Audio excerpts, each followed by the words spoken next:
ভিডিওটি দেখার আগে সবার কাছে ছোট্ট একটি রিকোয়েস্ট করতে চাই, প্লিজ প্লিজ প্লিজ যারা ভিডিওটি দেখবেন সবাই একটা করে সাবস্ক্রাইব করে দিবেন। আপনাদের ভালোবাসা পেলে এমন ভিডিও আরও উপহার দিব। ভিডিওগুলো বানাতে অনেক কষ্ট হয়, আমি জানি। ভিডিওটি অনেক মানুষই দেখবেন, প্লিজ একটা করে সাবস্ক্রাইব করে দিবেন। সবাইকে পুরো গল্পটি দেখার জন্য অনুরোধ রইল। আর যারা আমাকে ভালোবাসে তারা একটা করে লাইক করে দেখিয়ে দিবেন। Love you all. তো চলুন আজকের ভিডিওটি শুরু করা যাক।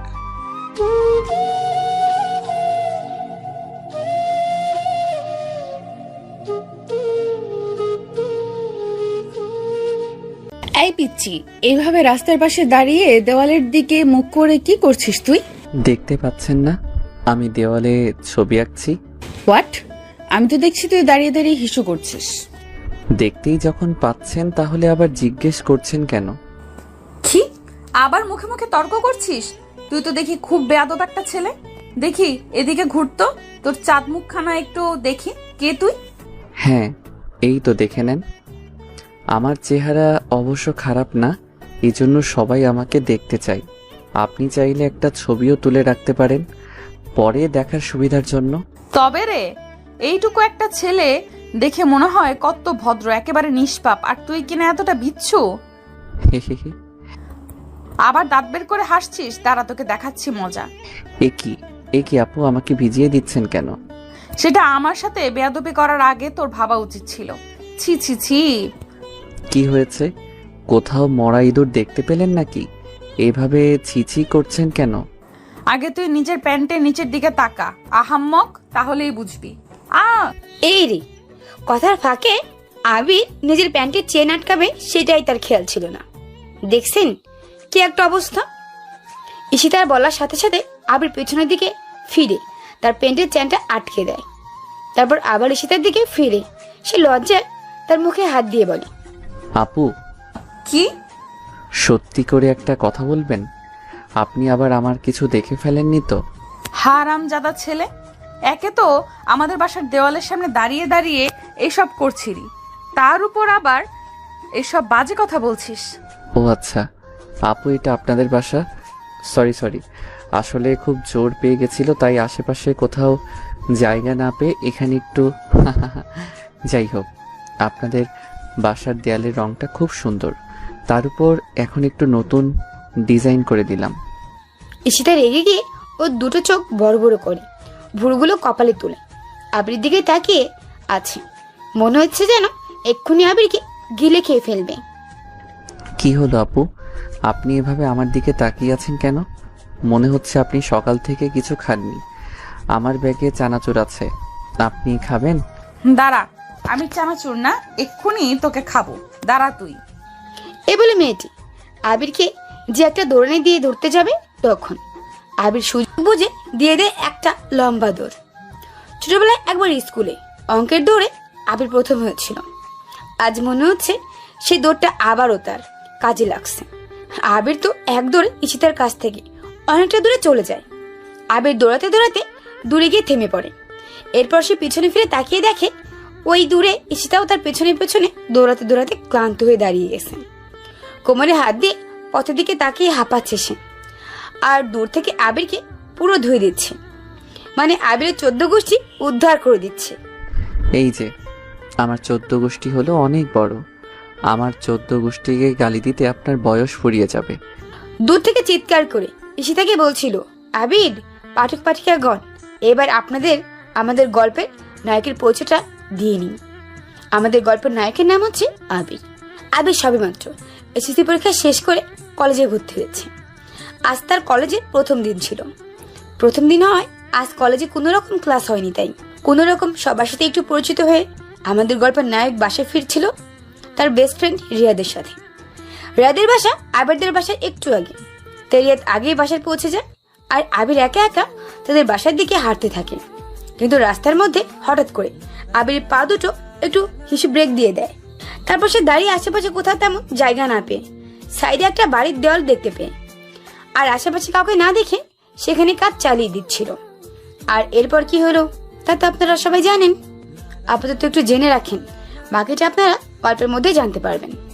দৌড়ানি খেয়ে বাসায় চলে আসে আবির। বাসার মেন দরজার কলিং বেল বাজাতেই আবিরের ছোট্ট বোন লামিয়া এসে দরজা খুলে দিল। আবির লামিয়ার দিকে তাকিয়ে দেখে লামিয়ার মুখটা কেমন গোমড়া করে আছে, মানে গাল দুটোকে ফুলিয়ে রেখেছে। লামিয়া, কি হয়েছে? তুই আজকে স্কুলে যাসনি? আম্মু কোথায়? জানি না, আমি তোমার সাথে কোনো কথা বলবো না। কেন? তুমি আমাকে তোমার সাথে তোমার কলেজে নিয়ে যাওনি কেন? আরে পিচ্চি মরিস, আজকে তো আমার কলেজের প্রথম দিন ছিল, তাই তোকে নিয়ে যাইনি।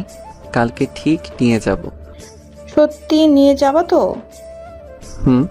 এখন বল আম্মু কোথায়? আর তুই আজকে স্কুলে যাসনি কেন? আজকে আমাদের স্কুলের একজন স্যার মারা গেছে, তাই স্কুল তাড়াতাড়ি ছুটি দিয়ে দিয়েছে।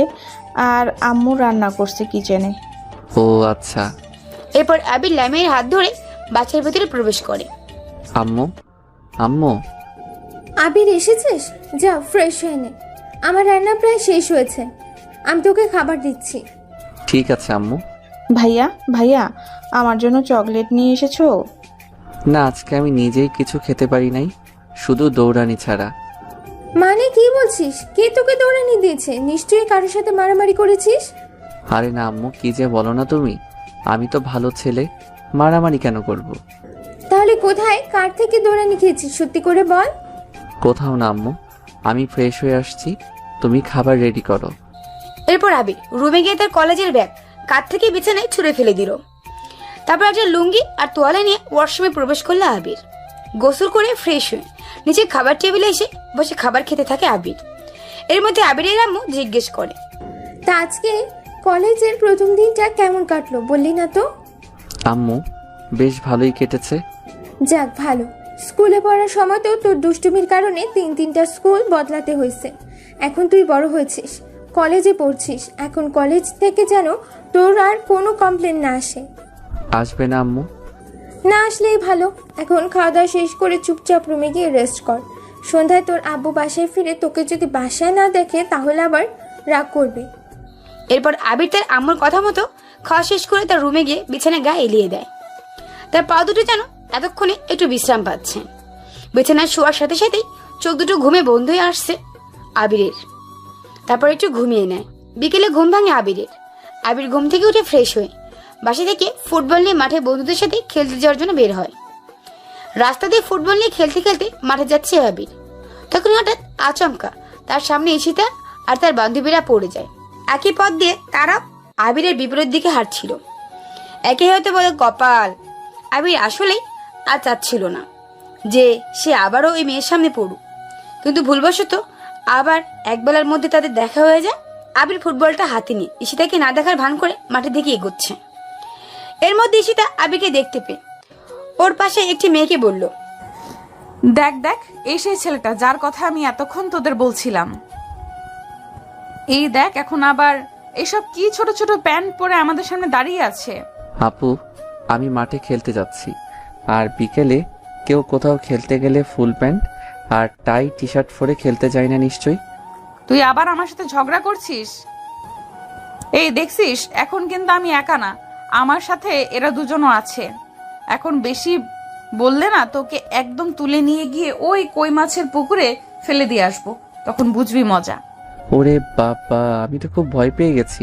সরি সরি আপু, আমার আসলে ভুল হয়ে গেছে, আমি আপনাকে চিনতে পারিনি, সরি। তাহলে এরপর থেকে চিনে রাখিস আমায়। আমি হলাম ঈশিতা চৌধুরী, এই শহরের নামকরা বিজনেসম্যান আরমান সাহেবের একমাত্র মেয়ে। ও আচ্ছা, আপনি তাহলে আরমান আঙ্কেলের মেয়ে? আপনাকে দেখে তো মনে হয় না। আপনার আব্বু তো একজন শান্ত সৃষ্ট মানুষ, তাহলে আপনি এমন রাগী কেন হলেন? আমার মনে হয় না আপনি আরমান আঙ্কেলের মেয়ে। তাহলে তোর কি মনে হয়?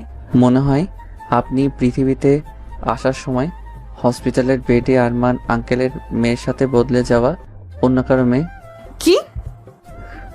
এবার সাইডে করুন, আমাকে যেতে দিন। দিব, তার আগে তোকে একটু শিক্ষা তো দিয়ে নেই, যেন পরবর্তীতে আর সিনিয়রদের সাথে মুখে মুখে তর্ক করতে না পারিস। ও আচ্ছা, আপু আপু। কি হলো? কিছু না, আপনারা প্লিজ আর 3 সেকেন্ড এখানে এভাবে দাঁড়িয়ে থাকেন প্লিজ। কেন? কেননা ওই যে আপনাদের পিছনে যে বড় গাড়িটা দ্রুত গতিতে ছুটে আসছে, সেটা এক্ষুনি আপনাদের 12টা বাজিয়ে দিবে। প্লিজ প্লিজ, আপনারা কোথাও যাবেন না, এখানে এভাবে দাঁড়িয়ে থাকেন। কি এই বলে কি তার যেই পিছনে ঘুরে দেখতে যাবে, এর মধ্যে আবির দৌড়ে সেখান থেকে গায়েব হয়ে যায় আর মাঠে এসে হাঁপাতে থাকে। আবিরকে এভাবে হাঁপাতে দেখে তার বন্ধু রিয়াদ বলে, কিরে মামা, তুই এভাবে হাঁপাচ্ছিস কেন? আর তোর আসতে এত লেট হলো কেন? প্রায় তো সন্ধ্যা হয়ে আসতেছে, এখন আসলি যে? আর বলিস না দোস্ত, এই একটা মেয়ে বারবার আমার চোখের সামনে পড়ে আমাকে শাসাচ্ছে। কি, কোনো মেয়ে যে কিনা আমার বন্ধুকে শাসাচ্ছে? তুই শুধু একবার ওই মেয়েটার নাম বল, ও কোথায় থাকে, নাম কি বল আমাকে, আমি বাকিটা দেখে নিচ্ছি। ও নাকি আরমান আঙ্কেলের মেয়ে, নাম ঈশিতা না শীতিতা কি যেন বলছিল। কি বললি? আরমান আঙ্কেলের মেয়ে? কি রে, শুনে এমন তোতলাতে শুরু করলি যে, মনে হয় সব হাওয়া বের হয়ে গেল তোর। আরে মামা, তুই কি করছিস ওনার সাথে? আমি কি করতে যাব, উল্টো উনি তো আমাকে সকালে লেকচার দিচ্ছিল। বলিস কি? যাই হোক, ওনার সাথে রেগে গিয়ে আবার উল্টাপাল্টা কিছু করে বসিস না। আমি শুনেছি মেয়েটা নাকি হেভি ডেঞ্জারাস। এর আগেও ওর খালামণির সাথে ডাকে থাকতো, সেখান থেকে 2 মাস হলো এখানে এসেছে। ও আচ্ছা, তাই নাকি? ম্যাডাম তাহলে শহরে ছিল এতদিন? তারপর আবির আর রিয়াদ দুজন মিলে এই বিষয়ে আরেকটু কথা বলে, খেলা শুরু করে দেয় আর সন্ধ্যার আগেই খেলা শেষ করেন। বাসায় ফিরে আসে, বাসায় এসে ফ্রেশ হয়ে ছাদে একটু হাওয়া পরিবর্তন করতে যায় আবির। আবির তাদের বাসার ছাদে এক কোণে দাঁড়িয়ে দাঁড়িয়ে ইয়ারফোনে গান শুনছিল আর আকাশের চাঁদের দিকে তাকিয়ে নিজের মুড চেঞ্জ করছিল। কিন্তু আবির খুব বেশিক্ষণ এভাবে ছাদে দাঁড়িয়ে চাঁদের আলো উপভোগ করতে পারে না। এর মধ্যে আবিরের আম্মু ডাক চলে আসে ডিনারের জন্য। এরপর আবির নিচে এসে সবার সাথে ডিনার সেরে নেয়। খাওয়া দাওয়া শেষ করে রুমে এসে চুপচাপ শুয়ে ঘুমিয়ে পড়ে আবির। সকালে ঘুম থেকে উঠে ফ্রেশ হয়ে নাস্তা করে কলেজে যাওয়ার জন্য বের হয় আবির। এমন সময় তার ছোট্ট বোন লামিয়া এসে জেদ ধরে বসে তার সাথে কলেজে যাবে, কলেজের স্যারদের দেখবে। আবির যদিও প্রথমে লামিয়াকে সাথে নিয়ে যাচ্ছিল না, এরপর তার আম্মুর জোরাজুরিতে আর লামিয়ার কান্নায় সে রাজি হয়। তারপর আবির বাধ্য হয়ে লামিয়াকে নিয়ে কলেজে চলে আসে। কলেজে এসে লামিয়াকে ক্লাসে বসিয়ে রেখে আবির একটু প্রিন্সিপাল স্যারের রুমে যায় কথা বলতে। আসলে প্রিন্সিপাল স্যার হচ্ছে আবিরের আব্বুর বন্ধু, আর আবির তার কলেজে নতুন ভর্তি হয়েছে শুনে সে আবিরকে ডেকে পাঠিয়েছেন। আবির সুন্দর করে একটা সালাম দিয়ে প্রিন্সিপাল স্যারের রুমে প্রবেশ করলো। আসসালামু আলাইকুম স্যার। ওয়ালাইকুম সালাম। আবির, তোমার আব্বুর কাছ থেকে আমি জানতে পারলাম তুমি আমার কলেজে ভর্তি হয়েছো। তা এখানে তোমার কোনো অসুবিধা হচ্ছে না তো? জি না স্যার, আমার কোনো অসুবিধা হচ্ছে না। গুড, ঠিক মতো পড়াশোনা করবে আর বাবার মুখ উজ্জ্বল করবে। আর কোনো সমস্যা হলে অবশ্যই আমাকে সে বলবে, কেমন? জি স্যার। এরপর আবির প্রিন্সিপাল স্যারের সাথে আরো কিছুক্ষণ কথা বলে স্যারের রুম থেকে বের হয়ে ক্লাসে চলে আসে। ক্লাসে এসে দেখে লামিয়া নেই। লামিয়াকে ক্লাসে না দেখে আবিরের ভয়ে কপালে বেয়ে ঘাম ঝরতে থাকলো। লামিয়া আবার হারিয়ে যায়নি তো? তারপর আবির আর রিয়াদ দুজনে মিলে পুরো কলেজে ক্লাসে লামিয়াকে খুঁজতে থাকে, কিন্তু তারা কোথাও লামিয়াকে দেখতে পায় না। শেষমেশ ওরা দুজনে ক্লান্ত হয়ে কলেজের মাঠে পাশে একটা বট গাছে আসে, সেখানে গিয়ে বসে। আবির যে আব্বুকে কল দিতে যাবে তখনই দেখতে পাই লামিয়া ঈশিতার হাত ধরে ক্লাসের দিকে যাচ্ছে। আবির তখন দৌড়ে লামিয়ার কাছে যেতেই ঈশিতা চিৎকার দিয়ে ওঠে, কিরে তুই এখানে কি করিস? আর এইভাবে দৌড়ে আমার সামনে আসলি কেন? কি মতলব তোর? দেখো, আমার সাথে কিন্তু উল্টাপাল্টা কোনো কিছুই করতে পারবি না তুই। এখানে কলেজের চারপাশেই কিন্তু আমার বডিগার্ডরা আছে। আমি একটা চিৎকার করলে সবাই এক্ষুনি দৌড়ে এসে তোর 12টা বাজিয়ে দিবে। আরে, আমি আপনার মতো শাকচুন্নিকে কি করতে যাব? আমি তো আমার বোনকে খুঁজছিলাম। আমাকে দেখে কি তোর বোন মনে হয়? আশ্চর্য, আপনি কেন আমার বোন হতে যাবেন? আপনি যার হাত ধরে আছেন ও আমার বোন। লামিয়া, তুই কোথায় গিয়েছিলি? আমি না তোকে ক্লাসে বসিয়ে রেখে গেলাম আর বললাম কোথাও না যেতে? তোর হাতে এতগুলো চকলেট, তুই এগুলো কোথায় পেলি? কে দিয়েছে? এই যে, এই আপুটা আমাকে চকলেট কিনে দিয়েছে। না ভাইয়া, তুমিও এটা নাও। ও, কাল তাহলে আপনি আমার সাথে ওরকম ব্যবহার করে আজ আমাকে পটাতে কিনা আমার বোনকে চকলেট কিনে দিয়েছেন। বাহ বাহ। কি? আমি তোর মতন হনুমানকে পটাতে যাব কোন দুঃখে? দুনিয়ায় কি ছেলের অভাব পড়েছে নাকি? আমি দরকার হয় সারা জীবন সিঙ্গেল থাকবো, তাও তোর মতো ছেলেকে আমি পটাতে যাব না, বুঝলি? সেই থাকতে হবে। দেখতে তো ভূতের মতো, সে নাকি আবার ছেলে পটাবে। ওকে রাগানোর জন্য বললাম। সত্যি বলতে ঈশিতা দেখতে একদমই খারাপ না। ওর লম্বা লম্বা চুল, দুধে আলতা গায়ের রং, গোল গোল মুখ, গালে টোল পড়া হাসি, সব মিলিয়ে যেন মেঘের রাজ্যের পরীও। কিন্তু ওর বাবার ভয়ে কোনো ছেলে ওকে আজ অবধি কোনো ভালোবাসার কথা বলার সাহস পায়নি। কি বললি হনুমান? আমি ভূতের মতো দেখতে? এই তো আপনি এবার নিজের মুখে স্বীকার করলেন। তুই এই কলেজে কি করছিস? আমারও সেই একই প্রশ্ন। আপনি এখানে কেন? আর এটা আবার নতুন কলেজ, আমি কালই এখানে ভর্তি হয়েছি। তুই আর কোনো কলেজ খুঁজে পাস নাই? এই কলেজেই কেন ভর্তি হয়েছিস? এটা আমার কলেজ, আমি এখানে অনার্স দ্বিতীয় বর্ষে পড়ি। আমি শুনেছি এই কলেজে নাকি পড়াশোনা ঠিকমতো হয় না, তাই বেছে বেছে এই কলেজটাতেই ভর্তি হয়েছি। আপনিও কি আর কোনো কলেজ খুঁজে পাননি? ঈশিতার কিছু বলতে যাবে তখনই কলেজে বেল পড়ে গেল আর সবাই তাড়াহুড়ো করে ক্লাসে প্রবেশ করলো। আবির ও লামিয়াকে নিয়ে ক্লাসে এক কোণারে একটা বেঞ্চে বসে পড়লো। আমাদের গল্পের নায়িকা তো আবিরের সিনিয়র ক্লাসে পড়ে, তাই আবিরও ক্লাসে নেই। আজও কলেজে তেমন একটা ক্লাস হলো না। আবির লামিয়াকে নিয়ে বাসায় চলে আসলো। প্রতিদিনের মতো বাসায় এসে ফ্রেশ হয়ে খাওয়া দাওয়া সেরে দুপুরে একটু ঘুমিয়ে নিল আবির। এরপর বিকেলে ঘুম থেকে উঠে ফ্রেশ হয়ে একটু নাস্তা করে নিয়ে সে মাঠে খেলতে যায়। আজকে ঋষিতার সাথে দেখা হয়নি তার। বিকেলে খেলাধুলা শেষ করে সন্ধ্যায় বাসায় এসে ফ্রেশ হয়ে নিজের রুমে শুয়ে শুয়ে রেস্ট নিচ্ছে আবির। বিছানায় শুইতেই চোখ দুটো বুঝে আসছে আবিরের। এরপর রাতে না খেয়ে ঘুমিয়ে পড়ে সে। যদিও আবিরের আম্মু তাকে ডাকতে এসে ঘুমোতে দেখে, আবিরকে আর জাগায়নি। পরদিন সকাল সকাল ঘুম থেকে উঠে ফ্রেশ হয়ে ব্রেকফাস্ট সেরে নিয়ে আবারও প্রতিদিনের মতো কলেজে যাওয়ার জন্য রেডি হয়ে নেই সে। গতকালকের মতো আজ আর লামিয়া আবিরের সাথে যেতে জেদ করেনি। গতকাল লামিয়াকে সাথে নিয়ে কলেজে যাওয়ার জন্য কোনো বন্ধুদের সাথে তেমন আড্ডা দিতে পারেনি আবির, তাই আজ একটু তাড়াতাড়ি বাসা থেকে বের হয় সে। আবির কলেজ গেটে প্রবেশ করতে দেখে ঈশিতা আর তার বান্ধবীরা একটা বাইকের উপর বসে আছে আর আড্ডা দিচ্ছে, যেমন ভাবে ছেলেরা আড্ডা দেয় আর কি। আবির ভাবছে ওদের সামনে দিয়ে ওদের পাশ কাটিয়ে ভেতরে চলে যাবে নাকি সে বাসায় ফিরে যাবে। কলেজের গেটের সামনে দাঁড়িয়ে দাঁড়িয়ে এগুলো ভাবছে আবির। এরই মধ্যে ঈশিতা আবিরকে দেখে নেয় আর তাকে ইশারা করে বলে, ওই এদিকে আয় আয়।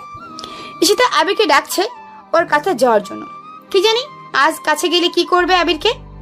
গতকাল তো ওনার সাথে আবির একটু বাড়িয়ে কথা বলে ফেলেছে, তাই আজ ওদের এভাবে কাছে ডাকার ভয় পাচ্ছে। যত যাই হোক ঈশিতা এখানকার সিনিয়র, ওরা তো কয়েকজন মেয়ে ওখানে, আর আবির এখানে একা। আল্লাহ জানে আজ আবিরের কপালে কি আছে। কিরে, তোর কানে কি আমার কথা যাচ্ছে না? তোকে ডাকছি তো। জি আপু, আসছি।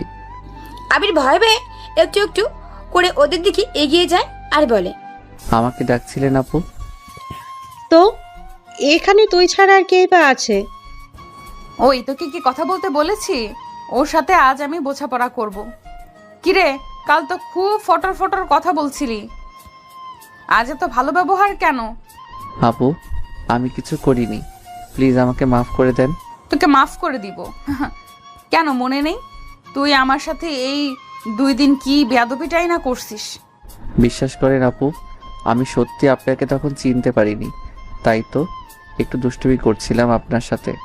এরপর থেকে আমি আর আপনার সাথে কোনো রকম বেয়াদবি দুষ্টুমি করব না, প্রমিস। চুপ, আর একটাও কথা বলবি না। তুই জানিস তো আমি কে? আমার নাম ঈশিতা চৌধুরী। হ্যাঁ, সেদিন বললেন তো, খুব সুন্দর নাম আপনার। ওই পাম দিচ্ছিস? কিরে, কথা বলছিস না কেন? আপনি না বললেন কথা না বলতে? মুখে মুখে কথা বলিস, তোকে তো আজ।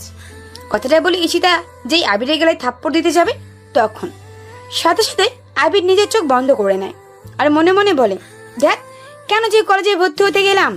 বেশ কিছুক্ষণ হলো আবির চোখ বন্ধ করে আছে, কিন্তু এখনো তার গালে কিছু পড়ছে না। যাকগে, আমাদের আবিরের কপালটা মনে হয় ভালো। এরপর আস্তে আস্তে চোখ খুলে আবির চোখ খুলে দেখে ঈশিতা আর ওর বান্ধবীরা সবাই মিলে তার দিকে তাকিয়ে দাঁত বের করে খিলখিল করে হাসছে। ওদের এভাবে হাসতে দেখে আবির লজ্জায় বোকার মতো সেখানে চুপচাপ দাঁড়িয়ে থাকে। ওই তোদের আমি হাসতে বলেছি? চুপ কর সবাই। আচ্ছা ঠিক আছে, তুই যেহেতু আমাদের কলেজে নতুন নতুন এসেছিস আর আমাকে চিনিস না, তাই তোকে আজ আমি মাফ করে দিলাম। ধন্যবাদ আপু। আরে দাঁড়া দাঁড়া, আমি তোকে মাফ করব, তবে আমার একটা শর্ত আছে। কি শর্ত আপু? আমি তোকে এখন থেকে যা বলবো তো সেটাই করতে হবে, আমার সব কথা শুনতে হবে। ঠিক আছে আপু, তাই শুনবো। আমি আমার আম্মুর একমাত্র মেয়ে, আমার আম্মুর কোনো ছেলে নাই। আর আমি তোর কোন জন্মের আপু লাগি যে এত আপু আপু করছিস?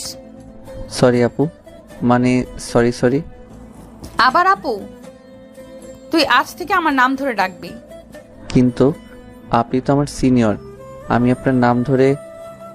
তো কি হয়েছে, কত সিনিয়র জুনিয়র বিয়ে করে ঘর সংসার করতেছে, আর তোকে তো আমি শুধু নাম ধরে ডাকতে বলছি। আচ্ছা ঠিক আছে আপু, তাই ডাকবো। তা তোর মুখটা এমন বাংলার পাঁচের মতো করে মাটির দিকে তাকিয়ে আছিস কেন? আমার দিকে তাকা না একটু। এরপর আমাদের গল্পের নায়িকা ঈশিতা ওর হাত দিয়ে আবিরের মুখটাকে ধরে সামনের দিকে করে দেয়, অর্থাৎ তার ফেস বরাবর। আবির ঈশিতার দিকে তাকিয়ে দেখে একটা সুন্দরী ছেলেদের মতো প্যান্ট শার্ট, হাতে ঘড়ি পরে, চুলগুলো এলোমেলো করে ওর সামনে দাঁড়িয়ে আছে, আর সবাই হাসছে। এই তো এবার ঠিক আছে, আমাদের নতুন বাবুটা। আপু এবার তাহলে আমি যাই। কি আবার আপু? বললাম না নাম ধরে ডাকবি না। তোকে দেখছি একটা শাস্তি না দিলে তোর মনে থাকবে না। এদিকে শাস্তির কথা শুনে তো আবির কলিজা শুকিয়ে যায়, না জানে আবার কি করতে বলে তাকে। ভয়ে ঘাম ঝরতে থাকে আবিরের। এরপর ঈশিতা ওর ব্যাগ থেকে একটা লাল গোলাপ বের করে আবিরের দিকে ভারিয়ে দিয়ে বলে, এই নে ধর, এই ফুলটা নে। ফুল দিয়ে কি করবো আপু? সরি ঈশিতা। এটা দিয়ে এই যে দেখ, ওইখানে একটা মেয়ে নীল শাড়ি পরে দাঁড়িয়ে আছে, তাকে গিয়ে এই ফুলটা দিবি আর বলবি তুই ওনাকে ভালোবাসিস, আই লাভ ইউ। আপু আমি এটি করতে পারবো না। ওই কি বললি তুই? তুই আমার কথা মানবি না? তোকে তো আজ আমি গিলে খেয়ে ফেলবো, তাড়াতাড়ি যা বলছি। আবির তখন চিপায় পড়ে ভয়ে ভয়ে গলায় একটা ডোক গেলতে থাকে। দেখো ছেলে, তুমি যদি ঈশিতার কথা না শোনো তাহলে কিন্তু খুব খারাপ হয়ে যাবে, আর তো তোমাকে ছাড়বে না, তাই ও যা বলছে তাই করো। কি আর করার? আবির তখন বাধ্য হয়ে ভয়ে ভয়ে ওদের দেখানো সেই নীল শাড়ি পরা মেয়েটার দিকে এগোতে থাকে। আবির যত সামনে এগোয় তত যেন ভয় বাড়তে থাকে আবিরের। ঠিকই বলছিস, ও ভয়ে আজ কাঁপতেছিল, অনেক মজা হলো। আজকে বল। এই তো কিছুই না, সবে তো মাত্র শুরু। মানে তুই আরো কিছু করতে চলেছিস ওর সাথে? সেসব পরে, এখন ওকে নীল শাড়ি পরা মেয়েটার কাছে পাঠালাম, সেটা কে জানিস? আমাদের তানিয়া ম্যাডাম। কি বলছিস? তাহলে তো ছেলেটার কপালে আজ দুঃখ আছে, ম্যাডাম যে রাগী। ঠিক বলেছিস। আচ্ছা চল আমরা সবাই ওই কোনায় গিয়ে লুকিয়ে লুকিয়ে দেখি ওর কি অবস্থা হয়। আচ্ছা বান্ধবী চল। তারপর সবাই একটা কোনায় গিয়ে আড়াল হয়ে যায়। আবির ফুলটা হাতে নিয়ে নীল শাড়ি পরা মেয়েটির পেছনে গিয়ে দাঁড়িয়ে আছে। ভয় পেয়ে কিছু বলতে পারছে না আবির। এর মধ্যে নীল শাড়ি পরা তানিয়া ম্যাডাম পেছনে ফিরে তাকালেন আর আবিরকে দেখে বললেন, এই ছেলে, এভাবে আমার পিছনে এসে দাঁড়িয়ে আছো কেন? না মানে আপু। আচ্ছা বলো, আমার পিছনে এভাবে দাঁড়িয়ে আছো কেন? মানে আপু, এই ফুলটা আপনার জন্য, প্লিজ এটা নেন। ফুল? তোমার ফুল আমি কেন নিব? কেননা ফুলটা আপনার জন্য। ফুলটা আমার জন্য কেন? ভাবলাম পেছনে ঈশিতা আর ওর বান্ধবীদের দেখিয়ে দিয়ে সব সত্যি কথা বলে দিব। এই ভেবে আবির পিছনে ফিরে তাকিয়ে দেখে ওরা কেউ নেই। কি হলো বলো, আমাকে ফুল দিচ্ছ কেন? এখন আবির কি বলবে বুঝতে পারছে না, আর না বলতে পারলে তো আজ তার খবর আছে। তখন আবির অন্য একটা টিপস কাজে লাগায়।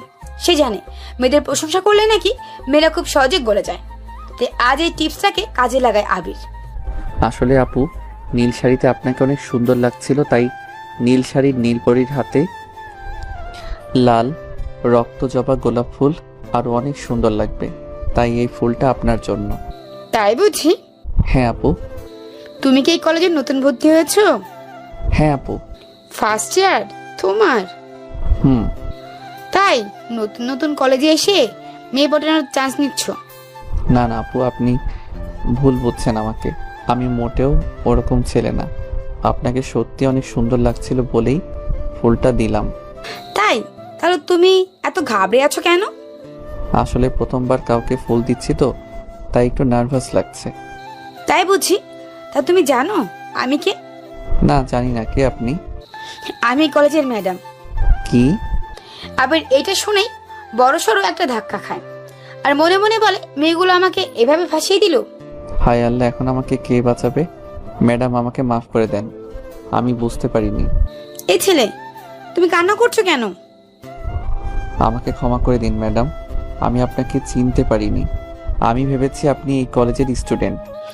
আবির তো ওইদিকে কঠিন অবস্থা। ওইদিকে ঈশিতা আর তার বান্ধবীরা মিলে আবিরের এই অবস্থা দেখে খুব মজা নিতে থাকে আর নিজেদের হাসাহাসি করতে থাকে। এই ছেলে, আমি কি তোমাকে কিছু বলছি নাকি? তুমি একা একা কান্না করে যাচ্ছ। আবির সাথে সাথে চুপ হয়ে গেল। গুড বয়, এখন বলো, আমার সাথে এগুলো তোমাকে কে করতে বলেছে? ম্যাডাম, আপনি বুঝলেন কিভাবে যে আমাকে কেউ এগুলো করতে বলেছে? আমি প্রথমেই তোমাকে দেখে বুঝতে পেরেছি। এখন বলো তো।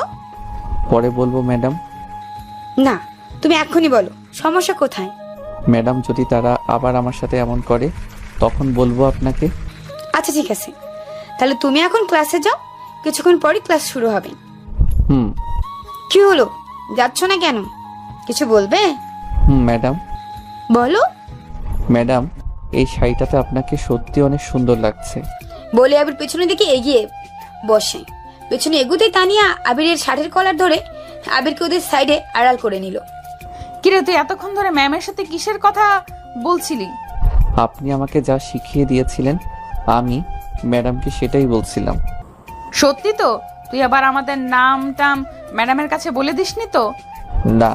আচ্ছা ঠিক আছে, এখন সোজা তুই ক্লাসে যাবি, আর কোনো মেয়ের সাথে তুই কথা বলবি না। ঠিক আছে। আর এরপর আবির ভদ্র ছেলের মতো ক্লাসে চলে যায়। আবির ক্লাসে এসে দেখে তার প্রাণপ্রিয় বন্ধু রিয়াদ তার জন্য ক্লাসে বসে অপেক্ষা করছে।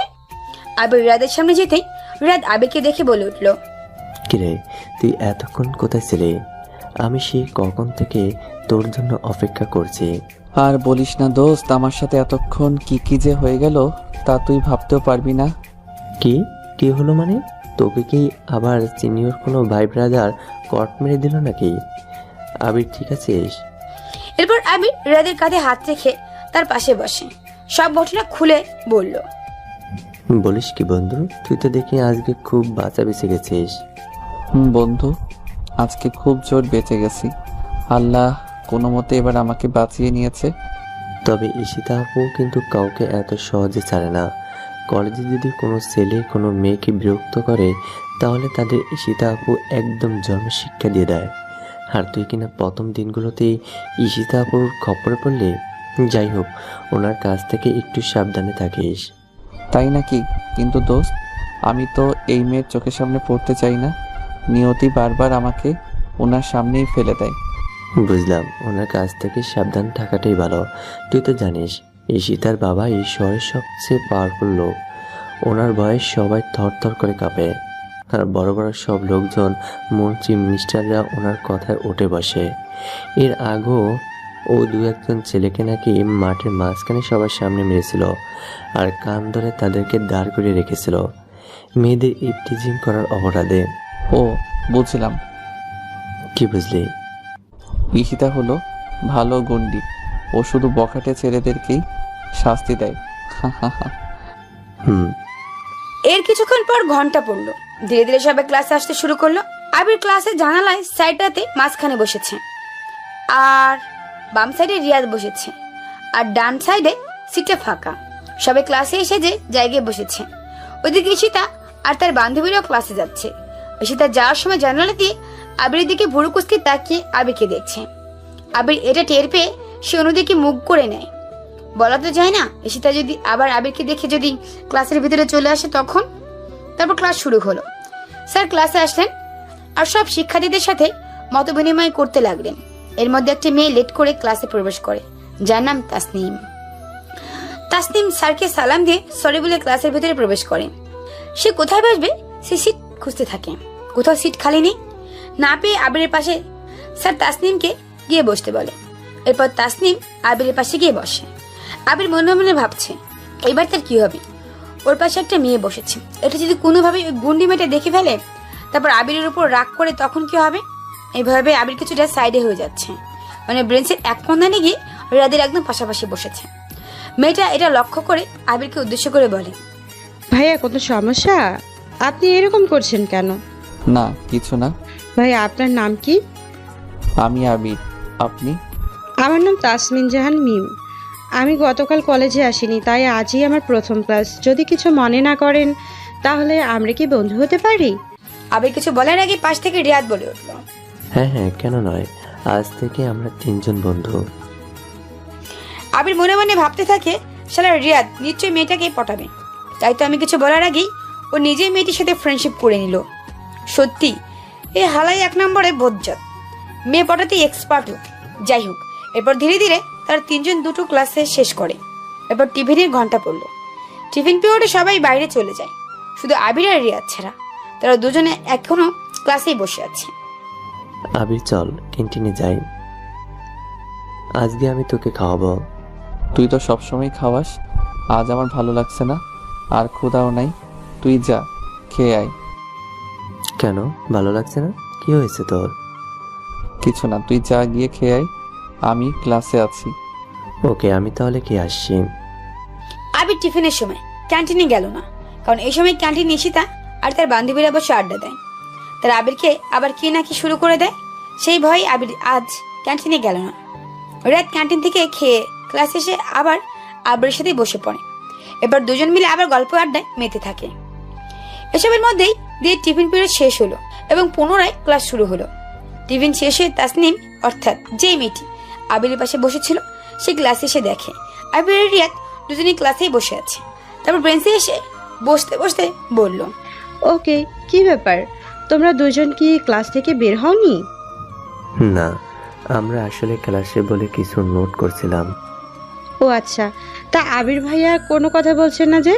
আপনার কি মন খারাপ? না মানে এমনি। তারপর বলো। এরপর আবির আর তাসনিম দুজনে মিলে তাদের মধ্যে অল্প কিছুক্ষণ কথা বলে নেয়। এর মধ্যে ঈশিতা আর তার বান্ধবীরা তখন জানালার পাশে বারান্দা দিয়ে ক্লাসে যাচ্ছিল। আর ঈশিতা আবিরকে অগ্নিদৃষ্টি দিয়ে দেখছে। আবির ঈশিতার তাকানো দেখে যেই লুকাতে যাবে এমনি ক্লাসে ছাড় চলে আসে আর সবাই দাঁড়িয়ে যায়। আবির এদিকে মনে মনে ভাবতেছে, আমি আবার গেছি, ওরা আসার আর সময় পেল না, এবার নিশ্চয়ই আমার প্রাণটা যাবে। এরপর আবির অনেক ভয়ে ভয়ে সব ক্লাসগুলো শেষ করে। ছুটির সময় তারা 3 জনের ক্লাসরুম থেকে বের হয়ে বাইরে চলে আসে। তাসনিম রিয়াদ আর আবিরকে বাই বলে। তাসনিম অন্য মেয়েদের সাথে কলেজ থেকে বের হয়ে গেল। আবির আর রিয়াদও আজকে আর কোথাও দাঁড়ালো না, না জানি আবার কোন ভুল করে বসে সেই ভয়ে। আবির আর রিয়াদ তাড়াতাড়ি করে কলেজের মাঠ থেকে বের হওয়ার জন্য চেষ্টা করছে, যাতে তারা ঈশিতার চোখে না পড়ে। কিন্তু তাতে কোনো লাভ হলো না। কলেজ গেটের কাছে আসতেই কে যেন আবিরকে পেছন থেকে ডাক দেয়। আবির পেছনে ঘুরে দেখে ঈশিতা ডাকছে। আবির তখন একটু চালাকি করে, না শোনার ভান করে পুনরায় হাঁটতে থাকে। এই আবিরের বাচ্চা, আর একটা পা যদি তুই সামনে বাড়িয়েছিস তাহলে তোর হাত পা ভেঙে নিউজ পেপারে ছাপিয়ে দিব বলে দিলাম। ঈশিতার কথায় আবির সেখানেই থমকে দাঁড়িয়ে যায়। এদিকে রিয়াদ তো ভয় আগে থেকে দৌড়ে পার হয়ে যায়। আবির তো ভয় একদম ঘেমে যাচ্ছে। এরপর ঈশিতা আর ওর বান্ধবীরা আবিরের সামনে এসে দাঁড়ালো। ওই, তুই আমার কথা শুনতে পাস না? আমি তোকে সেই কখন থেকে ডাকছি। জি, আপনি আমাকে পেছন থেকে ডাকতেছিলেন নাকি? আর তুই আমার সাথে ইয়ার্কি করিস? তোর তো অনেক বড় কলিজা। সত্যি আমি শুনতে পাইনি। গার্লস, তোরা সবাই বাসায় চলে যা, আমি আর আবির দুজন একটু পরে আসছি। আমাদের ভাগিয়ে দিয়ে কোথায় যাবি তোরা দুজন? বেশি কথা না বলে যা তোরা। এরপর সবাই চলে গেল। আবির আর ঈশিতা এখন একা দাঁড়িয়ে আছে। ওই যে ওই বাগানের দিকটায় চল। কেন? বিশ্বাস করেন আপু, আমি কিছু করিনি। ভিতর ডিম, আমি কি তোকে বলেছি তুই কিছু করেছিস? তাহলে আমাকে কেন ওই বাগানের ভিতর ধরে নিয়ে যাচ্ছেন? সেটা গেলেই বুঝতে পারবি, চল আগে। এরপর ঈশিতা আমার হাত ধরে টানতে টানতে একটা জায়গায় নিয়ে গেল। দুটো কলেজের এক পাশে কিছু ঘন গাছপালায় ঘেরা একটা জায়গা।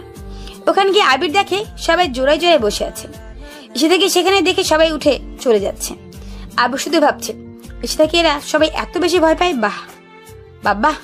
এরপর ঈশিতা আবিরকে একটা ছোট্ট গাছের নিচে গিয়ে বসে আবিরের হাত ধরে তার কাঁধে মাথা রাখে। আপু, আমাকে এখানে কেন আনলেন? আমি বাসায় যাব। কি হলো আপু, আমাকে মারলেন কেন? সকালের কথা মনে নাই? তুই আবার আমাকে আপু বললি কেন? আমি তো বললাম আমার আম্মুর কোনো ছেলে নাই। সরি, ভুল হয়ে গেছে। এখন বলুন আমাকে এখানে ধরে আনলেন কেন? আমি সকালে তোকে কি বলেছিলাম? কি বলেছিলেন? ভুলে গেছিস? আমি তোকে বলেছিলাম তুই কোনো মেয়ের সাথে মিশবি না, কারোর সাথে কথা বলবি না। এরপরও আমি টিফিন শেষে ক্লাসে যাওয়ার সময় দেখলাম তুই কি সুন্দর ক্লাসে বসে একটা মেয়ের সাথে গল্প করছিস। কেন? আসলে ওখানে আমার কোনো দোষ নেই। স্যার নিজেই ওই মেয়েটাকে আমার পাশে বসিয়ে দিয়েছিল। আর কোথায় বসার সিট ছিল না বলে। তাই বলে তুই এই মেয়েটার সাথে ওইভাবে হেসে হেসে কথা বলবি? আর আমি কিছু বলতে গেলেই তোর গলা শুকিয়ে যায়, অথচ অন্য মেয়েদের সাথে দেখি ভালোই কথা বলতে পারিস। সরি, আমি কিছু বলিনি। উল্টো উনি আমাকে বারবার প্রশ্ন করে যাচ্ছিল, তাই কথা বলতে হয়েছে। চুপ, একদম চুপ। আর বলতে হবে না, আমি সব বুঝি। আচ্ছা ঠিক আছে, আমি আর ওনার সাথে কথা বলবো না। শুধু ওনার সাথে কেন, কারোর সাথে কথা বলবো না। এখন আমাকে প্লিজ বাসায় যেতে দিন। কি সেই থেকে বাসায় যাব করছিস? বাসায় কি বউ রেখেছিস নাকি তুই? সরি, আর বলবো না। এই তো এতক্ষণে ভালো ছেলের মতো কথা আসছে মুখে। এখন যেহেতু এই মেয়েটার সাথে তুমি কথা বলেই ফেলেছো, তাই শাস্তি স্বরূপ তোমার এখন আমাকে নিয়ে ফুচকা খেতে যেতে হবে। না আব্বু, আমাকে আপনার সাথে দেখলে বলবে। আর আমি কেন আপনাকে ফুচকা খাওয়াতে নিয়ে যাব? কি এত বড় কথা? তারা তোকে দেখাচ্ছি মজা। এই বলে ঈশিতা আবিরের চুলগুলো ধরে আবিরের মাথা চটকাতে থাকলো। আর কুত্তা, পিচ্ছি কুত্তা, বিলাই, বান্দর, হনুমান, হাতি আরো কত সব বলে গালমন্দ করতে থাকে। প্লিজ আমাকে ছেড়ে দেন, আমি আর বলবো না। তুই আমাকে আবারও আপনি করে বলছিস? তুই আছিস, আমি তোকে আজ খেয়েই ফেলবো। এরপর ঈশিতা এক হাত দিয়ে আবিরের চুলগুলো ধরে ঝাঁকাতে থাকলো, আর অন্য হাত দিয়ে আবিরের গলা চেপে ধরলো। ও মা গো, বাবা গো, আমাকে মেরে ফেললো গো। চুপ চুপ, আর বলবি আমাকে আপনি করে? বল। না না, আমি এখন থেকে তোমাকে তুমি করে বলবো, আর ফুচকা খাওয়াতেও নিয়ে যাব। সত্যি তো? সত্যি সত্যি, 3 সত্যি। ঠিক আছে, তাহলে এখন চলো। এরপর ঈশিতা আবিরকে সাথে নিয়ে একটা ছোট্ট ক্যাফেতে নিয়ে গেল, আর ওয়েটারদেরকে দেখে 1 প্লেট ফুচকা অর্ডার করল নিজের জন্য। আবির এটাকে খাবে আর আবিরকে খাওয়াবে না নাকি? ফুচকা 1 প্লেট নিল। কি মেয়ে রে বাবা, শুধু নিজের জন্যই অর্ডার করলো। কিছুক্ষণ পর ফুচকা চলে আসলো, তার বেশিটা খেতে শুরু করলো। এই পিচ্ছি, হা কর। না, আমি এসব খাবো না। দেখো ভালোই ভালোই বলছি, খেয়ে নাও। আচ্ছা দাও, আমি নিজেই খেয়ে নিচ্ছি। কেন? আমার কি হাতে সাপের বিষ আছে যে খেলে তোমার অসুবিধা হবে? হা করো বলছি। তারপর সেটা জোর করে আবিরকে ফুচকা খাইয়ে দিল। এখন আমাকে বাসায় যেতে হবে, কারণ কলেজ ছুটি দিয়েছে প্রায় 2 ঘন্টা আগে। এখন বাসায় না গেলে আম্মু আবার চিন্তা করতে শুরু করবে। এরপর আমি তাড়াহুড়ো করে ক্যাফে থেকে বের হয়ে আসলাম। বাসার উদ্দেশ্যে ছুটছি, যদিও ঈশিতা আমাকে বাসায় ছেড়ে আসতে চেয়েছিল, কিন্তু আমি বারণ করে দিয়েছিলাম। আমি বাসায় চলে আসলাম। বাসার মেইন দরজার সামনে দাঁড়িয়ে কলিং বেলে চাপ দিতেই আম্মু এসে দরজা খুলে দিয়ে বলল, আজ তোর আসতে এত লেট হলো কেন? রাস্তায় কোনো বিপদ আপদ হয়নি তো? না আম্মু, আসলে কলেজে আমার একটু কাজ ছিল, তাই আসতে লেট হয়ে গেছে। ও আচ্ছা, তো আয় ভিতরে আয়, রুমে গিয়ে ফ্রেশ হয়ে নে, আমি তোর জন্য খাবার বাড়ছি। এরপর আবির বাসার ভেতরে প্রবেশ করে সোজা নিজের রুমে চলে গেল। রুমে গিয়ে কাঁধ থেকে ব্যাগটাকে ছুঁড়ে বিছানায় ফেলে দিয়ে সে একটা তোয়ালে আর লুঙ্গি নিয়ে বাথরুমে প্রবেশ করল গোসল করে নিতে। আবির গোসল করে এসে খাওয়া দাওয়া করে নিল। এর মধ্যে সন্ধে হয়ে আসলো। আবির খাওয়া দাওয়া করে ফোনটা হাতে নিয়ে দেখে সন্ধ্যা 7টা বাজে। এরপর আবির বাইরে একটু হাঁটাহাঁটি করতে যায় আর তার বন্ধু রিয়াদকে কল দেয়। হ্যালো, আসসালামু আলাইকুম। বন্ধু, কোথায় তুই? ওয়ালাইকুম সালাম আবির, আমি রিয়াদ। হ্যাঁ জানি তো, তোকেই তো সালামটা দিয়েছি। বাব্বা, তুই হঠাৎ এত ভদ্র হয়ে গেছিস মানে? হ্যাঁ দোস্ত, আসলে পরিবর্তনটা জরুরি কিনা তাই। যাই হোক শোন, 5 মিনিটের মধ্যে লেকের পাড়ে আসতে পারবি? কেন, কি হয়েছে? কোনো সমস্যা নাকি? এত প্রশ্ন না করে বল, আসতে পারবি কিনা? অবশ্যই আসতে পারবো। তুই বলছিস আর আমি আসবো না? তুই দাঁড়া, আমি এক্ষুনি আসছি। এরপর আবির একটা লাঠি নিয়ে লেকের পাড়ের দিকে যাচ্ছে আর মনে মনে বলছে, শালা আজকে একটা দিব। ও তখন ঈশিতার সামনে আমাকে একা রেখে দৌড়ে পালালো কেন, সেটা ওর কাছ থেকে শুনবো। আবির রাগে রাগে লেকের পাড়ের দিকে এগুচ্ছে। গিয়ে দেখে রিয়াদ একটা বেঞ্চে বসে ফেসবুকে কার সাথে যেন চ্যাটিং করতেছে। আবিরকে দেখে রিয়াদ ফোনটা রেখে বলে, আবির এতক্ষণ আসলি? আমি সেই কখন থেকে এখানে বসে আছি, বস। আবির কোনো কথা বলছে না। কিরে তুই কথা বলছিস না কেন? আর তোর হাত দুটো এমন পিছনে করে আসিস কেন? কি নিয়ে আসছিস আমার জন্য? আম্মু আজকে আমের আচার বানিয়েছিল বাসায়, সেটাই তোর জন্য কাচের বয়ামে করে নিয়ে আসছি। ও তাই নাকি? তা কোথায় দে, আমি আবার আন্টির হাতের আচার খেতে খুব ভালোবাসি, এটা জানিস তো। সেই জন্যই তো নিয়ে এসেছি তোকে খাওয়াবো বলে। খাওয়াবো বলে তো লুকিয়ে রাখছিস, দে আমাকে দে। দিচ্ছি, আগে তুই ওদিকে তাকা, সারপ্রাইজ হিসেবে দিব তোকে। আরে মামা এমনি দে, তুই কি আমার গার্লফ্রেন্ড নাকি যে আমি অন্যদিকে তাকাবো আর তুই সারপ্রাইজ হিসেবে আমাকে কিছু দিবি? তাই না? তারপর আবির ওর হাত দুটো সামনে এনে লাঠিটা দিয়ে রাদের পিছনে ছোট্ট করে দুটো লাঠির বাড়ি বসিয়ে দেয়। রাত বাড়ি খেয়ে ওর পিছনে হাত বোলাতে বোলাতে বলে, আচার খাওয়ানোর নাম করে মারছিস কেন? এই জন্যই কি আমাকে এই সন্ধ্যাবেলা বাসা থেকে ডেকে নিয়ে আসলি? শালা, তুই তখন আমাকে ঈশিতা আপুদের সামনে একা রেখে দৌড়ে পালালি কেন? তো কি করবো, তোদের মামলা তোরে বুঝিস। আমি কেন মিশে ওনার সামনে বলি পাঠাতে যাব? আর আমি ভয় পেয়ে গেছিলাম কিনা তাই দৌড়ে পালিয়েছি। তুই কেন ওখানে দাঁড়িয়েছিলি? তুইও তো আমার পিছন পিছন দৌড়ে ওখান থেকে পালাতে পারতি। শালা। তারপর আবির রিয়াদের মধ্যে অল্প কিছুক্ষণ একটু হাতাহাতি হয়। শেষে দুজনেই ক্লান্ত হয়ে বেঞ্চে বসে যায়। শালা গন্ডার, যা সিগারেট নিয়ে আয়, তোর সাথে মারামারি করতে করতে ক্লান্ত আমি। 50 টাকা দে। 50 টাকা কেন? সিগারেট তো 10 টাকা করে, দুজনের জন্য দুইটা 20 টাকা, তাহলে 50 টাকা কেন চাচ্ছিস? 20 টাকার সিগারেটের দাম আর 30 টাকা আমার চার্জ। আচ্ছা ঠিক আছে, এই নে ফকির 50 টাকা। তারপর আবির বেঞ্চে বসে ফেসবুকিং করছে। রিয়াদ দোকানে সিগারেট আনতে যাচ্ছে। বন্ধু বান্ধবের আড্ডায় কি সিগারেট ছাড়া জমে বলেন? 2 মিনিটের মধ্যেই রিয়াদ সিগারেট ধরিয়ে দিল। আবির দিকে আসতে থাকে। ওকে আসতে দেখে রিয়াদ উঠে দাঁড়ায়, নয়তোবা ছেলে একাই দুটো সিগারেট শেষ করে দিবে। ঠিক তখনই এই রাস্তা দিয়ে আবিরের আব্বু অফিসে একজন সহকারী যাচ্ছিল। সে আবিরকে চেনে। তাকে আসতে দেখে রিয়াদ আবিরকে কেস খাওয়ানোর জন্য সিগারেটটা হাতে নিয়ে আবিরের দিকে দৌড়ে আসতে থাকে আর চিৎকার করে বলতে থাকে, আবির এই নে বন্ধু আবির, দর। ওই না না বলে আবির দৌড়াতে থাকে। ওদিকে আবিরের আব্বুর অফিসে সহকারী উনি সব দাঁড়িয়ে দাঁড়িয়ে দেখছে।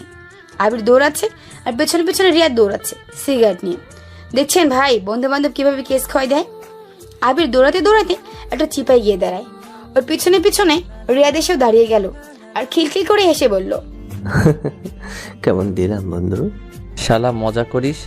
তুই জানিস না ওই আঙ্কেলটা আমার আব্বুর অফিসেই জব করে? এখন যদি আব্বুকে সব বলে দেয় তো কি হবে?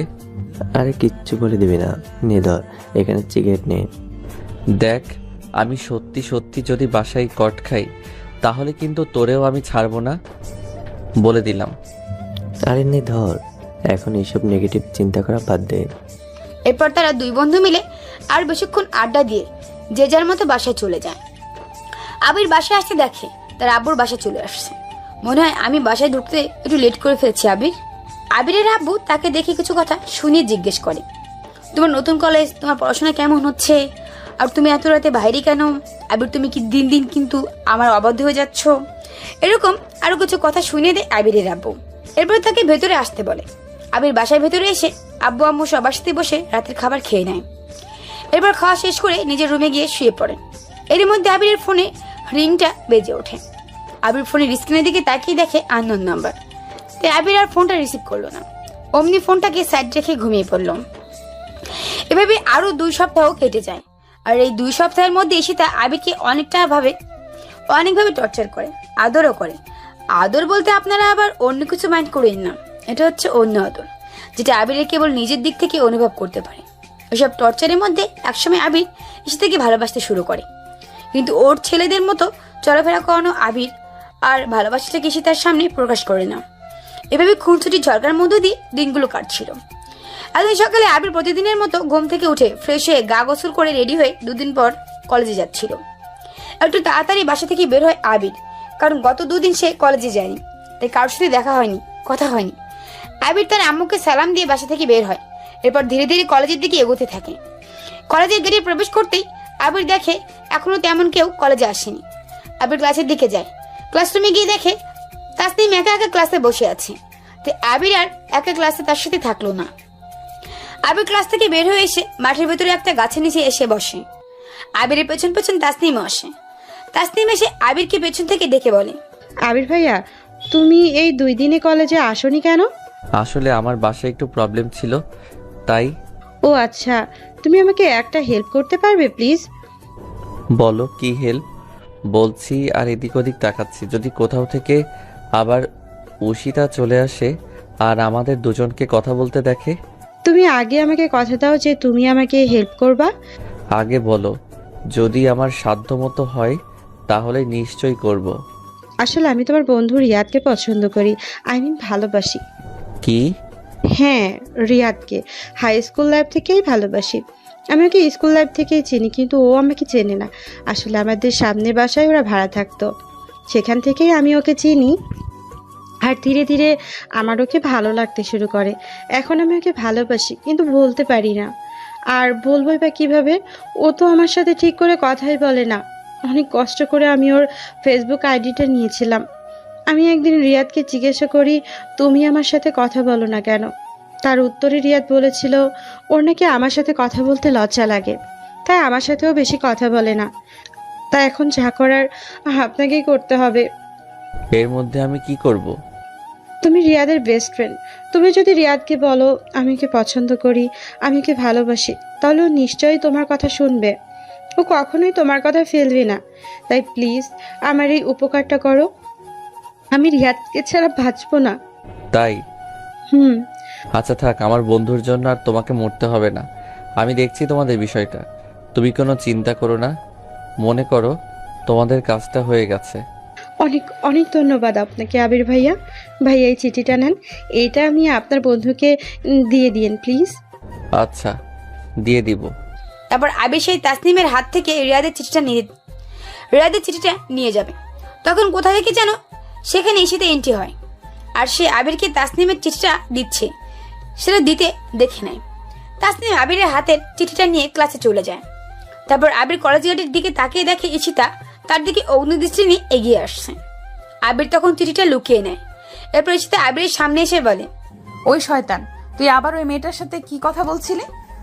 আর আমাকে দেখে কি লুকোচ্ছিস? তোর হাতে কি দেখি? চিঠি। চিঠি মানে? ওই মেয়ে কি তোকে লাভ লেটার দিছে নাকি? আমি তো আজ ওকে মার্ডার করেই ফেলবো। ওর এত বড় সাহস! দেখি চিঠিটা আমার হাতে দে। না না, এটা তোমাকে দেওয়া যাবে না। আবির, আমি কিন্তু রেগে আছি, বেশি কথা বলবি না বলে দিলাম। চিঠিটা এক্ষুনি আমার হাতে দে। এরপর ঈশিতা জোর করে আবিরের হাত থেকে চিঠিটা কেড়ে নেয় আর চিঠিটা হাতে নিয়ে জোরে জোরে পড়তে থাকে। প্রিয়, আজ থেকে 2 বছর আগে আমি যখন তোমাকে প্রথম ছাদে খালি গায়ে অবস্থায় দেখেছিলাম, তখনই আমি তোমাকে দেখে ক্রাশ খেয়ে যাই এবং ধীরে ধীরে তোমার প্রতি একটা ভালো লাগা অনুভব হয়। আমি রোজ তোমায় লুকিয়ে লুকিয়ে দূর থেকে দেখতাম। প্রথমে দেখতেই তুমি আমার মনে জায়গা করে নিয়েছো। আমি তোমাকে কখন যে ভালোবেসে ফেলেছি তা আমি নিজেও জানি না। আমি জানি না তুমি কি আমার হবে নাকি আমি তোমার হব। আমি সবসময় তোমাকে এক নজর দেখার জন্য ছটফট করি, কিন্তু কখনোই তোমাকে সামনাসামনি বলতে পারতাম না ভালোবাসি। যদি তুমি আমাকে ফিরিয়ে দাও সেই ভয়ে। ইতি তোমার জন্য অপেক্ষা করতে থাকা তোমার ভালোবাসা, তাসনিম। চিঠিটা পড়ে ঈশিতার ভুল বুঝে কান্না করে দেয়। ও সত্যি সত্যি ভেবেছিল চিঠিটা আবিরের জন্য। আমি সত্যি তোকে অনেক ভালো মনে করেছিলাম, এই জন্য প্রথম দিন থেকেই আমি তোরা তো কাছাকাছি থাকতাম। ভেবেছিলাম আমি তোকে নিয়ে পরিবর্তন হয়ে যাব, কিন্তু তুই আমার সেই ভাবনাগুলোকে মিথ্যা বুঝিয়ে দিলি। আমার বিশ্বাসের সৎ ব্যবহার করলি তুই। কি বলছো এসব? আমি তোমার কথা কিছুই বুঝতে পারছি না। চুপ, একদম চুপ। তোকে আর কিচ্ছু বলতে হবে না। আমি চলে যাচ্ছি, আর কখনো তোমাকে বিরক্ত করব না, তোমাকে শাসনও করব না। ভালো থেকো তুমি ওই মেয়েকে নিয়ে। এরপর ঈশিতা আবিরকে আর কিছু বলার সুযোগ না দিয়ে কান্না করতে করতে আবিরের সামনে থেকে চলে যায়। আবির বুঝছে না ঈশিতা আবিরের পুরো কথাটা না শুনেই কেন চিঠিটা পড়ে এত রিয়াক্ট করলো। দূর থেকে তাসনিম এগুলো দেখে আবিরের কাছে এসে বলে, সরি ভাইয়া, আসলে এগুলোর জন্য আমি দায়ী। আমার জন্য এইগুলো হলো। তুমি ক্লাসে যাও, আমি বাসায় গিয়ে রিয়াদকে সব বলবো। আজকে আর ক্লাস করব না আমি। এরপর তাসনিম ক্লাসে চলে গেল। টিফিন পিরিয়ডের সময়ও ঈশিতার সাথে দেখা করে তাকে বলে, আসসালামু আলাইকুম আপু। ওয়ালাইকুম আসসালাম। তুমি তুমি এখানে কেন এসেছো? আসলে আপু ভুল ভাবছেন। থাক, তোমাকে আর কিচ্ছু বলতে হবে না। আমি যা বোঝার বুঝে গেছি। তুমি তো সকালে দেখলে না, আমি আবিরকে যা বলার বলে দিয়েছি। আমিও সামনে আর কখনো যাব না। তোমাদের মাঝে আমি আর আসবো না। তোমরা সুখী থাকো।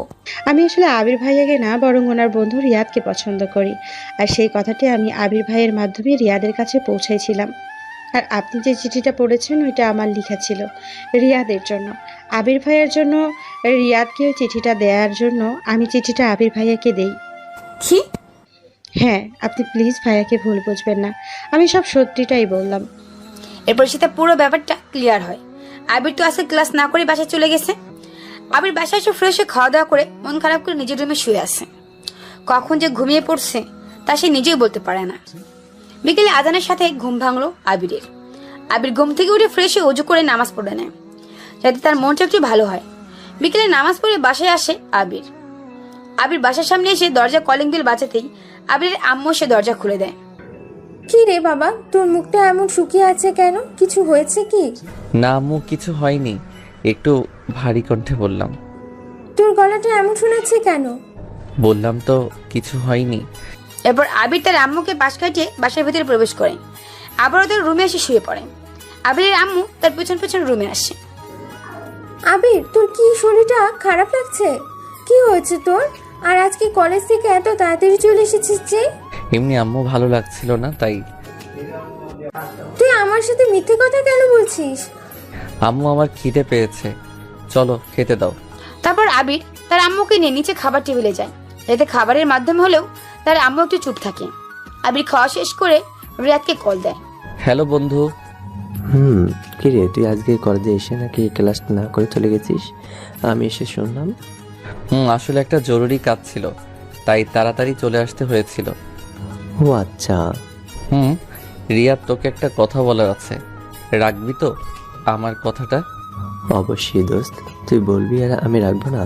তুই শুধু একটাবার বলি দেখ। আগে ওয়াদা কর আমার কথাটা তুই রাখবি। কি এমন কথা যার জন্য তুই ওয়াদা করিয়ে নিচ্ছিস?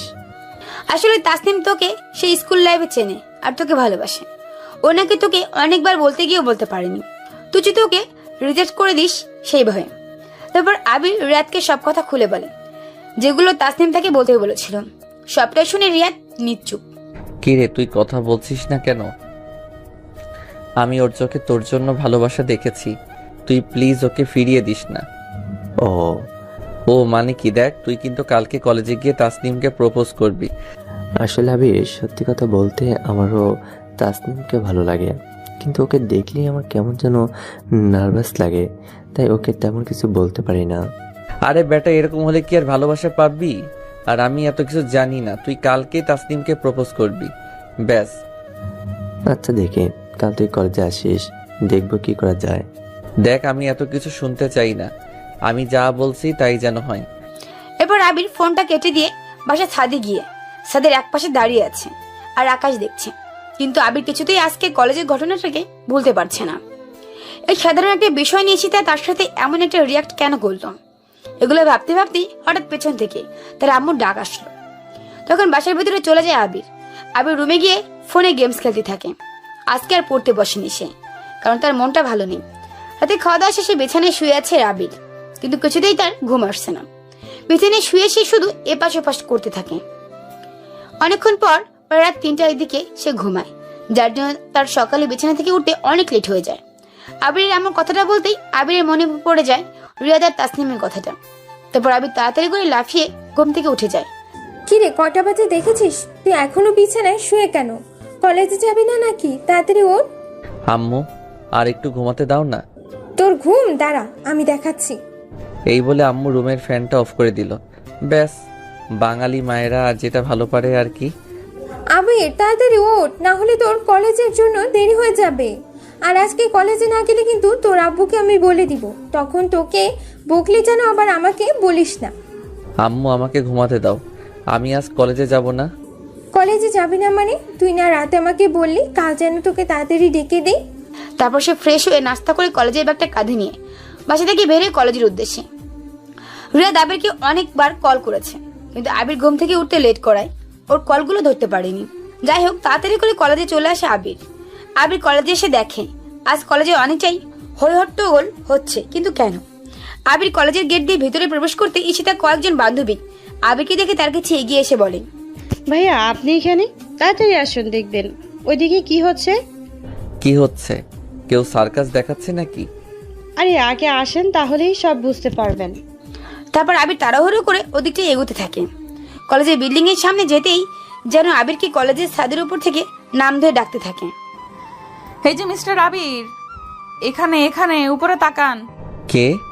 আবির উপরে দিকে তাকাতেই দেখে ঈশিতা কলেজের ছাদের উপর দাঁড়িয়ে নিচে লাফাতে যাচ্ছে, মানে সে সুইসাইড করতে যাচ্ছে। দেখো, এখন যদি তুমি আমাকে ভালোবাসি না বলো, তাহলে আমি এখান থেকে নিচে লাফ দিয়ে মরে যাব, বলে দিলাম। আরে কি আশ্চর্য, এইটা মরার কোনো পদ্ধতি হলো নাকি? মরবেন যখন দূরে কোথাও গিয়ে মরেন, আমাদের কলেজটাকে কেন বলির পাঠা বানাচ্ছেন? আপনি তো বাসায় মরতে পারেন। আমি সিরিয়াসলি বলছি, আর তুই আমার সাথে ফাজলামি করছিস। আমি কখনোই তোমার মতো মেয়েকে ভালোবাসবো না। কি বললে তুমি? ঠিকই বলেছি। ভেবে বলছো তো? আমি খুব ভালো করেই ভেবে বলেছি। এই বলে আবির ক্লাসরুমে প্রবেশ করতে যাচ্ছে, তখনই পিছন থেকে আবার ঈশিতার ডাক। এই যে মিস্টার আবির। আবার কি হয়েছে? আমার হাতে এটা কি দেখতে পাচ্ছো? কি? আবার একটা খাতা? এটা খাতা না, এটা আমার সুইসাইড নোট, যেটার মধ্যে আমি লিখেছি আবির আমাকে না ভালোবাসার কারণে আমি সুইসাইড করতে যাচ্ছি। আমার মৃত্যুর জন্য আবির দায়ী। কি? আমি তোমাকে না পেলে আমি তোমাকে আর অন্য কারোর হতে দিব না কখনো। আবির মনে মনে হয়তো ভাবছে, হায় আল্লাহ, ইয়ে আমাকে কোন বিপদে ফেললে। এ কেমন মেয়ে? আমি দ্বিতীয়বার যদি জন্মগ্রহণ করি, তাহলে এই মেয়ের সামনে তুমি ভুলেও যেন আমাকে না ফেলো। কি মিস্টার, ভালোবাসি বলবা নাকি লাভ দিব? ভাইয়া বললেন না ভালোবাসি, না হলে আপু কিন্তু সত্যি সত্যি লাভ দেবে। কিরে মামা বল, না হলে কিন্তু সত্যি সত্যি ঈশিতা উপর থেকে নিচে লাফ দেবে, তখন তুই পেশে যাবে কিন্তু। চুপ কর শালা, মনে হচ্ছে ওর সাথে প্রেম তুই করবি। তুই করিয়ে দিলে করবো। ওই শালা কি বলিস? তোর গার্লফ্রেন্ড না তোর সাথে দাঁড়িয়ে আছে? কি হলো, তোমরা কি নিজেই সব গুজুর গুজুর ফুসুর ফুসুর করবে? আবির তাড়াতাড়ি বলবে নাকি আমি এখান থেকে লাভ দিব, কোনটা? এরপর এখানে উপস্থিত সবাই মিলে আবিরকে রিকোয়েস্ট করতে থাকে যে সে যেন ঈশিতাকে তাকে ভালোবাসি বলে। আবির মনে মনে ভাবতেছে সে এখনো হয়তো একদম পাগল হয়ে যাবে। ভালোবাসি বলার আগেই মেয়ে এত জ্বালাচ্ছে, তাহলে ভালোবাসি বলার পর না জানি কি করবে, কে জানে, এসে ভাবছিল আবির। এরপর আবির নিচে দাঁড়িয়ে দাঁড়িয়ে এক প্রকার কান্না করার ভান করতে থাকে। এই কি পিচ্ছি, তুমি কান্না করছো কেন? এমনিতেও আমি মরে গেলে তো তোমাকে জেলে বসে সারা জীবন কান্না করতেই হবে, তখন কেঁদো। আমি এখন 1 থেকে 5 অব্দি গুনবো, এর মধ্যে তুমি যদি আমাকে ভালোবাসি না বলো, তাহলে আমি এখান থেকে সোজা নিচে লাফ দিব। এই 1 2 3। ভালোবাসি। আবির তখন চিৎকার করে আর কোনো উপায় না পেয়ে ঈশিতাকে ভালোবাসি বলে দেয়। আসলে পাগলটা তো থামাতে হবে। আবির ভালোবাসি বলাতেই নিচে থাকা রিয়াদ, ওর গার্লফ্রেন্ড তাসনিম সহ বাকি সব শিক্ষার্থীরা একসাথে ইয়াহু বলে খুশিতে একটা চিৎকার দেয়। Yahoo, yes. কলেজের ছাদ থেকে ঈশিতা দৌড়ে নিচে আসলো, আর এদিকে সবাই মিলে আবিরকে কোলে তুলে নিয়ে নাচানাচি শুরু করে দিল। মনে হয় সে এক অন্য কোনো গ্রহ থেকে প্রথমবার পৃথিবীতে এসেছে এমন অবস্থা। ঈশিতা দৌড়ে নিচে এসে আবিরকে যে জড়িয়ে ধরতে যাবে, তখন আবির ওকে বাধা দেয়, মানে এক্ষুনি প্রেম হলো আর এক্ষুনি জড়িয়ে ধরবে, তাও কিনা এত সব শিক্ষার্থীদের মধ্যে। দেখো, এসব জড়িয়ে ধরা চুমু খাওয়া সব বিয়ের পরে হবে, এখন এসব কিছুই না। ওকে, নো প্রবলেম। ভালোবাসি বলছো, এটাই অনেক। পরে যখন তোমাকে নিজের করে পাবো, তখন এমনিতেও তো সব হবে। ঈশিতার হাসি দেখে আবিরের যেন গা জ্বলে যাচ্ছে। আবির তো আগে থেকে ঈশিতাকে পছন্দ করে, কিন্তু ওর ছেলেদের মতো চলাফেরা আর ছেলেদের মতো ড্রেস আপ পরা কারণে আবির ওর প্রতি তার ভালোবাসা প্রকাশ করে না। সে চায় ঈশিতাকে পরিবর্তন করতে। আবির ঈশিতাকে ভালোবাসি বলতে আজকের মতো সবকিছু ঠিক হয়ে গেল। ধীরে ধীরে কলেজের সব স্যার ম্যাডামরা চলে আসলো আর ক্লাসের সময় হয়ে গেল। ক্লাসে বেল পড়ে গেল, সবাই যে যার মতো ক্লাসে চলে গেল। আবির আর রিয়াদও ক্লাসে চলে গেল। ঈশিতাও আবিরকে বাই বলে তার ক্লাসে চলে গেল। এরপর ক্লাসে তানিয়া ম্যাডাম আসলো। ম্যাডাম এসে একটু পর আবিরের কাছে এগিয়ে এসে আবিরের সাথে কথা বলে। কি ব্যাপার দুষ্টু ছেলে, কেমন আছো? জি আলহামদুলিল্লাহ। ম্যাডাম আপনি কেমন আছেন? ভালো। তো তোমাকে দেখে আজকে কেমন যেন মনে হচ্ছে। বাসা থেকে আম্মুর সাথে ঝগড়া করে এসেছো নাকি? না ম্যাডাম, কি যে বলেন না, আমি তো ভালো ছেলে। Good boy. এরপর ধীরে ধীরে কলেজে কয়েকটা ক্লাস শেষ করে ক্লাস শেষ করে কাউকে কিছু না জানিয়ে আবির আর রিয়াদ ছুটির আগে কলেজ থেকে বের হয়ে বাসায় চলে আসে। আবির বাসায় ফিরতেই দেখে তার আব্বু আম্মু আর লামিয়া, অর্থাৎ তার ছোট বোন সহ সবাই রেডি হয়ে কোথায় যেন যাচ্ছে। এ কি আম্মু, তোমরা সবাই আমাকে রেখে কোথায় যাচ্ছ? আবির, তুই আসছিস, ভালো হয়েছে। আসলে তোর আন্টি নাকি খুব অসুস্থ, তাই আমরা সবাই সেখানেই যাচ্ছি, তুইও চল। আম্মু, আমি এভাবেই কিভাবে যাব? তো কি হয়েছে, আমার বোনের বাসায় তো যাচ্ছিস তুই। আচ্ছা ঠিক আছে, চলো। এরপর আবির তার আব্বু আম্মুর সাথে চলে যায় তার খালামণির বাসায়। সেখানে সে আবির খালামণিকে সালাম দিয়ে তার শরীরের কথা জিজ্ঞেস করে, সে এখন কেমন আছে, ওষুধ ঠিক মতো খাচ্ছে কিনা, সবাই তার ঠিক মতো খেয়াল রাখছে কিনা, এসব আর কি। আবির তার খালামণির সাথে কথা বলার পর তার আম্মু তাকে একটা রুম দেখিয়ে দিল। আবির সেই রুমে গিয়ে চেঞ্জ করে ফ্রেশ হয়ে নিল। এরপর সবাই মিলে খাওয়া দাওয়া করে নিল। এর মধ্যে রাত হয়ে গেল। আবিরের খালামণি অসুস্থতার জন্য তারা সবাই দুদিন এখানে থাকে। তৃতীয় দিন সকালে, এই হারামির বাচ্চা, ওঠ বলছি, দেখ কত বেলা হয়ে গেছে। খালামুনির বাসায় এসে কেউ এত বেলা অব্দি ঘুমায় নাকি? সবাই কি বলবে? ওঠ। উফ হারামি, আমাকে আর একটু ঘুমাতে দাও না, উঠবো তো। কি বললি শয়তান ছেলে, নিজের মাকে কি না হারামি বলছিস? এই দিন দেখার জন্য আমি তোকে এতদিন বড় করেছি। বারে, তুমি তো বললে হারামির বাচ্চা, তাহলে সেই হিসেবে তুমি তো আমার মা। তো বাজে কথা না বলে এখন তাড়াতাড়ি বিছানা থেকে ওঠ, আমরা আজকে বাসায় যাব। তোর বাবা কাল থেকে অফিস আছে, তাড়াতাড়ি ওঠ। আম্মু। আবির, বেশি বেশি হয়ে যাচ্ছে কিন্তু, তাড়াতাড়ি ওঠ বলছি। আমরা সবাই রেডি, তুই উঠে খাওয়া দাওয়া করে তাড়াতাড়ি তুইও রেডি হয়ে নে, না হলে আমরা তোকে সবাই এখানে রেখে একাই চলে যাচ্ছি। না না আম্মু, আমিও যাব তোমাদের সাথে। এই তো দেখো আমি উঠে গেছি। এরপর আবির তাড়াহুড়ো করে ঘুম থেকে উঠে ফ্রেশ হয়ে খাবার খেয়ে নিজেও রেডি হয়ে নেয়। আজ প্রায় 3 দিন পর তারা বাসায় ফিরবে। এই 3 দিন আবির তার আব্বু আম্মুর সাথে ছিল। ঈশিতার সাথে কোনো রকম যোগাযোগ করেন। কি জানি ঈশিতা এখন কেমন আছে। যাই হোক, আবির খাওয়া দাওয়া শেষ করে রেডি হয়ে তার খালামণিকে আর খালুকে সালাম দিয়ে তাদের বাসা থেকে বিদায় নিয়ে বের হয়ে আসে। তারপরে বিকেলের মধ্যেই বাসায় পৌঁছে যায়। বাসায় এসে তার কলেজের বন্ধুটাকে প্রথমে কল দেয় আর তাকে লেকের পাড়ে আসতে বলে। আবিরের কল দিতে দেরি, কিন্তু ওপাশ থেকে কল রিসিভ করতে দেরি হলো না রিয়াদের। রিয়াদকে লেকের পাড়ে আসতে বলে আবির বাসা থেকে বের হয়ে হাঁটা দেয়। তখন পেছন থেকে তার আম্মু বলে, কি রে, তুই কোথায় যাচ্ছিস? সবে মাত্রই তো আসলি, একটু রেস্ট নে। না আম্মু, আগে রিয়াদের সাথে দেখা করে আসি, তারপর এসে রেস্ট করব। ঠিক আছে যা, তবে তাড়াতাড়ি চলে আসিস। তারপর আবির লেকের পাড়ে চলে আসে। এসে দেখে আগের মতো রিয়াদ আজকেও তাড়াতাড়ি চলে এসেছে। আবির রিয়াদকে দেখে জোরে ধরে বলে, বন্ধু কেমন আছিস? আমি তো ভালো আছি, কিন্তু ঈশিতা আপু ভালো নেই। তুই কি 3 দিন ওনার সাথে কথা বলিসনি? উনি ইদানিং কলেজে এসেও কেমন যেন রেগে আর মনমরা হয়ে থাকেন। ও না রে, এই 3 দিন আমি কারোর সাথে কথা বলিনি। ও, তাহলে তো তোকে দেখলে মনে হয় প্রচুর লেভেলের রাগ ঝাড়বে তোর ওপর। সে তখন যা হবার হবে। এখন তোর কথা বল, তোর আর তাসনিমের রিলেশন কেমন যাচ্ছে? আলহামদুলিল্লাহ ভালোই। তারপর তারা দুজনে মিলে আরো কিছুক্ষণ আড্ডা দেয়। তারপর আবির বাসা চলে আসে। আবির বাসায় এসে দেখে তার আম্মু রান্না করছে। আবিরের আম্মু রান্না শেষে সবাই একসাথে বসে ডিনার করে নেয়। ডিনার করে আবির রুমে এসে একটা লম্বা ঘুম দেয়, কারণ আজ সকালে তার একদম ঘুম হয়নি। আর কারণটা তো আপনারা জানেন। পিছনে শুতেই চোখটা বুঝে আসে আবিরের, আর তাই তাড়াতাড়ি শুয়ে পড়তে ভোর ভোর ঘুম ভেঙে যায় আবিরের। ভোরবেলা উঠে ফজরের নামাজ পড়ে রাস্তা দিয়ে হাঁটছিল আবির। তখন আবির সেই লেকের পাড় দিয়ে দৌড়াচ্ছিল, মানে জগিং করতেছিল। সেখানে এসে তার বান্ধবীরাও জগিং করছিল। ওরা আবিরকে দেখে দৌড়ে এসে আবিরকে চিলের মতো ধরে বেঁধে একটা সিএনজিতে তুলে নেয়। তারপর আবিরকে জোর করে কোথায় যেন নিয়ে যেতে থাকে। আবির চিৎকার করতে যাবে, সেটার সুযোগ ওরা আবিরকে দেয় না। সাথে সাথে ওরা আবিরের মুখ টেপ দিয়ে আটকে দেয়, যাতে আবির কোনো কথা বলতে না পারে। কিছুক্ষণ পর সিএনজি এসে ঈশিতার বাসার সামনে থামলো। তারপর ওরা সবাই মিলে আবিরকে ধরাধরি করে বাসার ভিতরে ঈশিতার রুমে নিয়ে যেতেই আবিরকে দেখে ঈশিতা ওর রুমে সবাই বসে বসে সিগারেট খাচ্ছে আর কান্না করছে।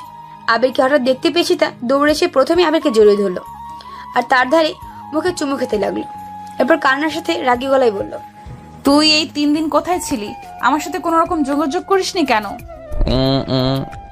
আসলে আবিরের মুখ তো টেপে আটকানো, তাই আবির কোনো কথা বলতে পারছে না। বল, আমার সাথে তুই কেন এমন করছিস? কেন কষ্ট দিয়েছিস আমাকে? কেন আমাকে কাঁদিয়েছিস বল? তুই জানিস না তোকে না দেখলে আমার কষ্ট হয়? বল কেন কষ্ট দিলি আমাকে? আরে বান্ধবী, ওর মুখের টেপটা তোরা আগে খুলে দে, ঈশিতার বান্ধবীদের মধ্যে একজন বলল। তারপর ঈশিতা আবিরের মধ্যে আটকানো টেপটা খুলে দিল। তারপর আবির বলল, আসলে আমি আব্বু আম্মুর সাথে আমার আন্টির বাসায় গিয়েছিলাম। আন্টি খুব অসুস্থ বলে ওখানে আমাদের 3 দিন থাকতে হয়েছে। আমাকে কি একটা বারও বলে যেতে পারতি না?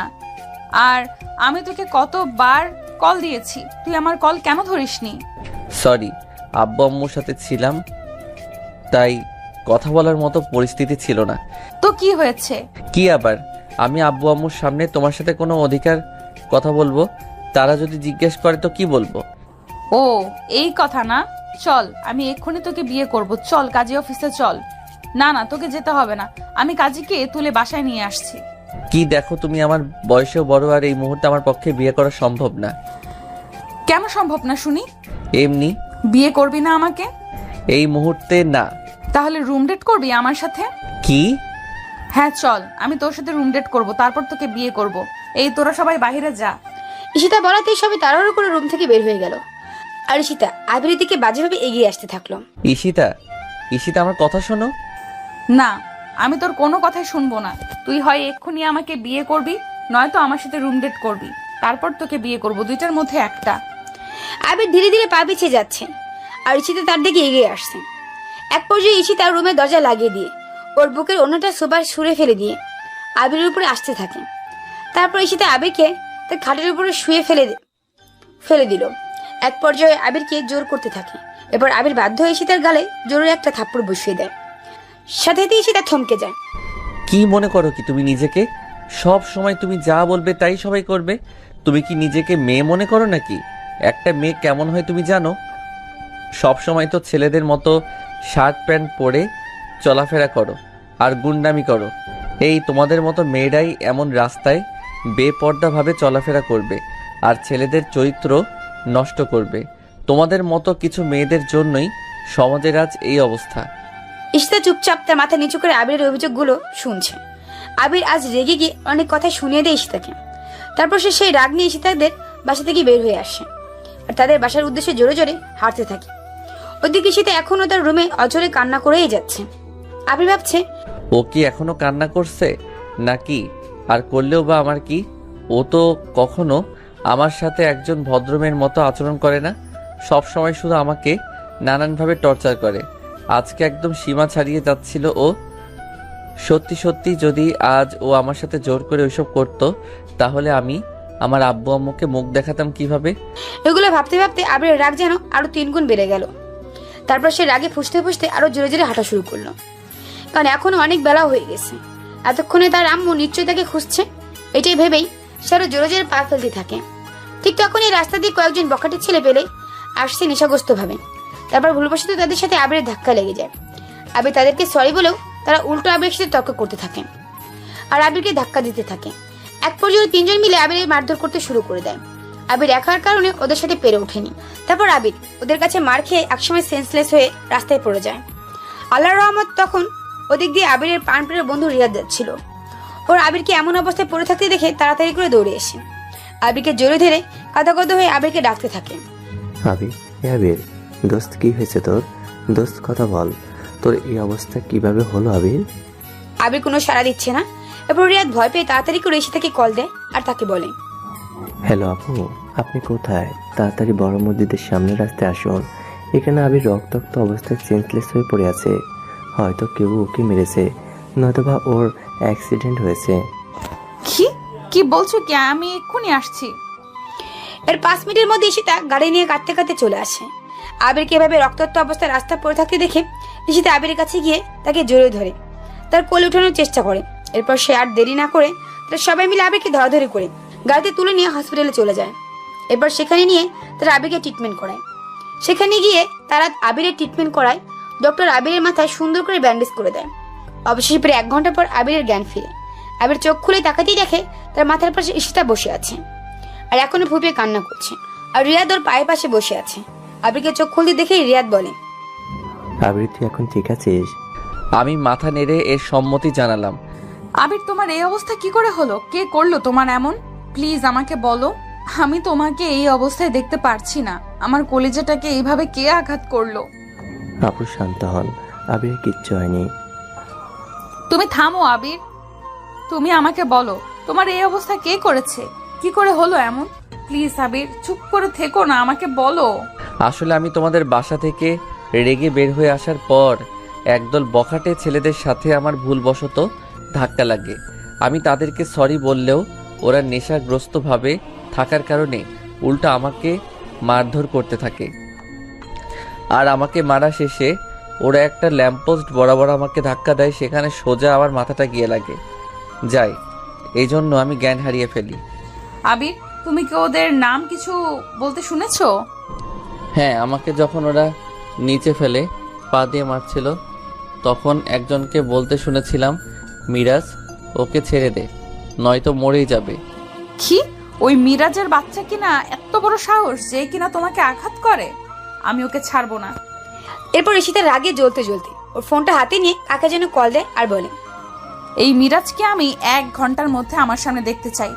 এরপর ঈশিতা ফোনটা রেখে আবিরের কাছে এসে বসে আর আবিরের মাথায় চুলে হাত বোলাতে থাকে। আবির ওর সাথে তেমন কোনো কথা বলছে না। আবির রিয়াদকে উদ্দেশ্য করে বলল, আমি বাসায় যাব। যাবি তো? আমরা তোকে বাসায় দিয়ে আসবো। না, তোদের আসতে হবে না, আমি একাই যেতে পারবো। না, আমরাও তোমার সাথে যাব, তোমাকে বাসাতে ছেড়ে আসব। না, আমি একাই যেতে পারবো বললাম তো। এখন বেশি কথা বললে কিন্তু তোমাকেও মারবো। চুপচাপ শুয়ে থাকো, একটু পর ডক্টর এসে বললেই তোমাকে বাসায় নিয়ে যাব। কিছুক্ষণ পর ডাক্তার এসে বলে, আবির এখন ঠিক আছে, আপনারা চাইলে ওকে বাসায় নিয়ে যেতে পারেন, কিন্তু ওর খেয়াল রাখবেন। এরপর ঈশিতা আর রিয়াদ মিলে আবিরকে ধরে ধরে রাস্তা পর্যন্ত নিয়ে আসে গাড়ির কাছে।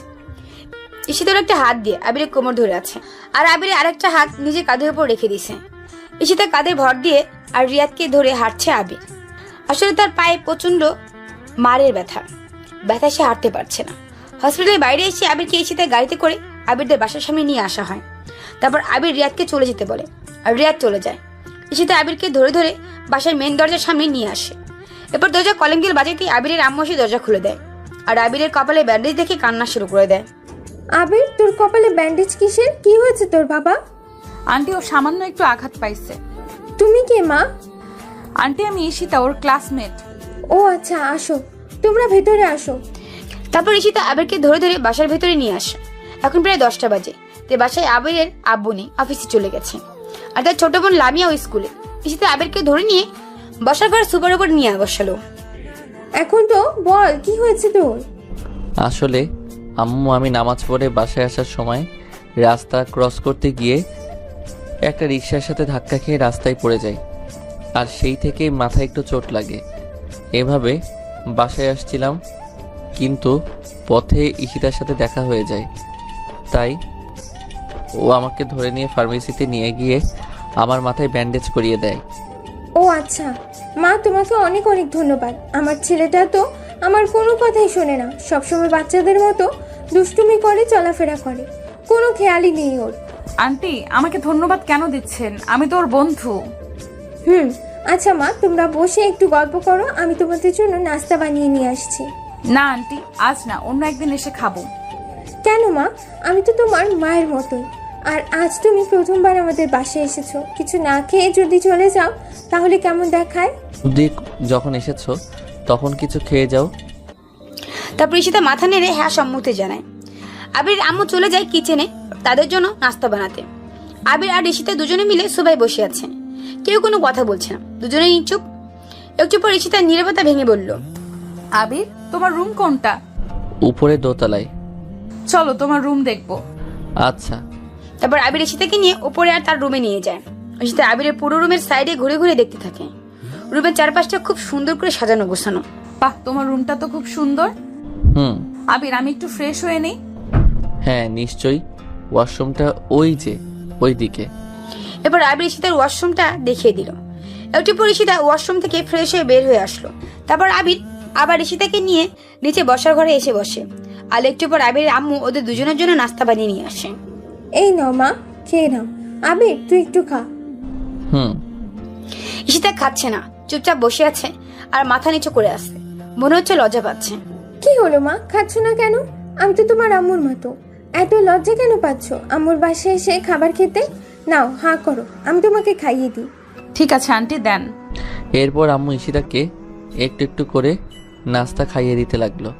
আর এদিকে আমার দিকে যেন আম্মুর কোনো নজরই পড়ছে না।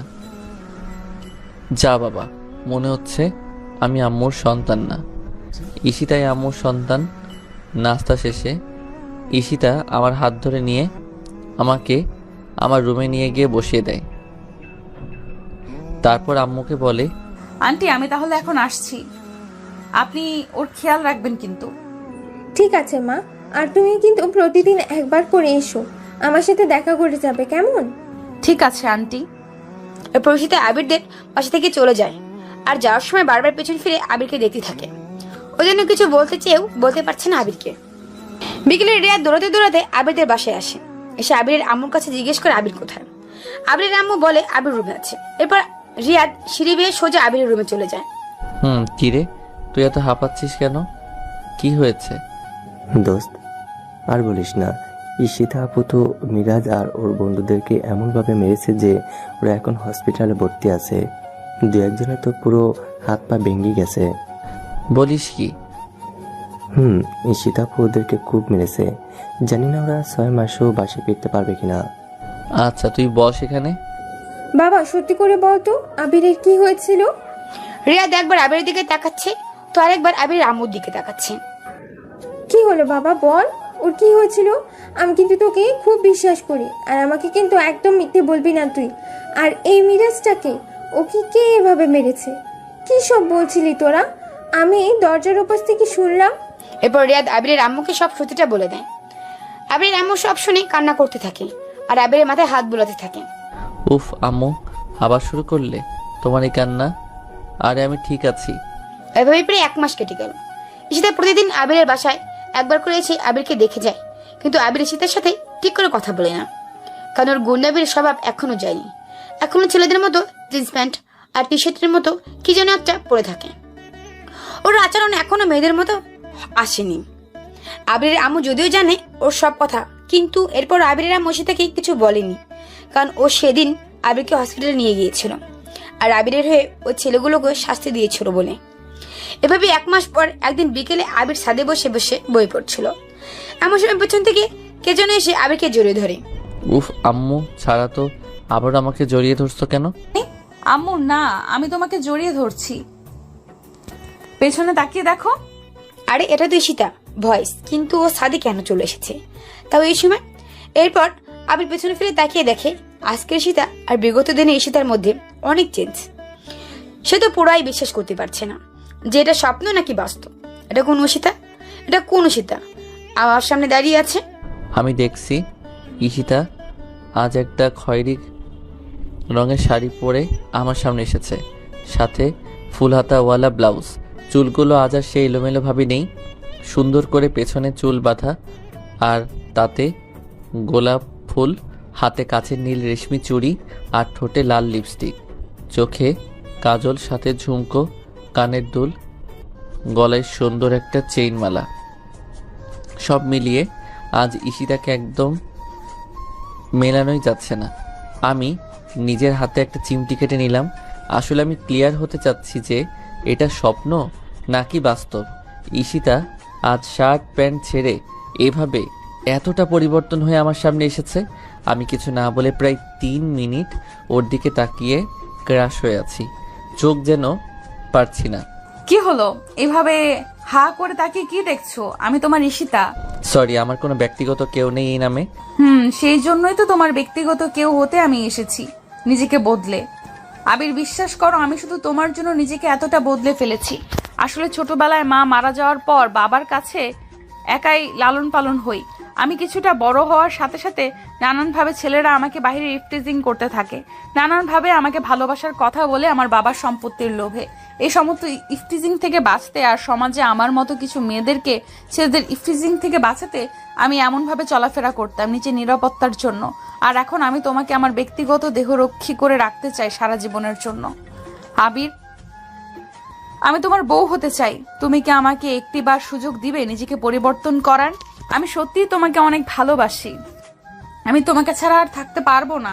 আমি জানি না তুমি আমার কথাগুলো কিভাবে নিবে, কিন্তু এটাই সত্যি। আমি তোমাকে প্রথম দিন আমাদের বাড়ির সামনে দেখেই তোমাকে ভালোবেসে ফেলেছিলাম। এরপর ধীরে ধীরে তোমাকে যত চিনেছি, যত দেখেছি, ততই তোমাকে ভালোবেসে ফেলেছি, যার জন্য এখন আমার তোমাকে ভোলা একদমই সম্ভব না। আবির, তুমি কি আমাকে একটিবার সুযোগ দেবে তোমাকে নিজের করে ভালোবাসার, সারা জীবন তোমার পাশে থাকার এবং বয়স্ককালে তোমার নিরাপত্তার একমাত্র সঙ্গী হওয়ার? আমি শুধু চুপচাপ ঈশিতার কথাগুলো শুনছি, কোনো কথা বলছি না। কি হলো আবির, উত্তর দাও।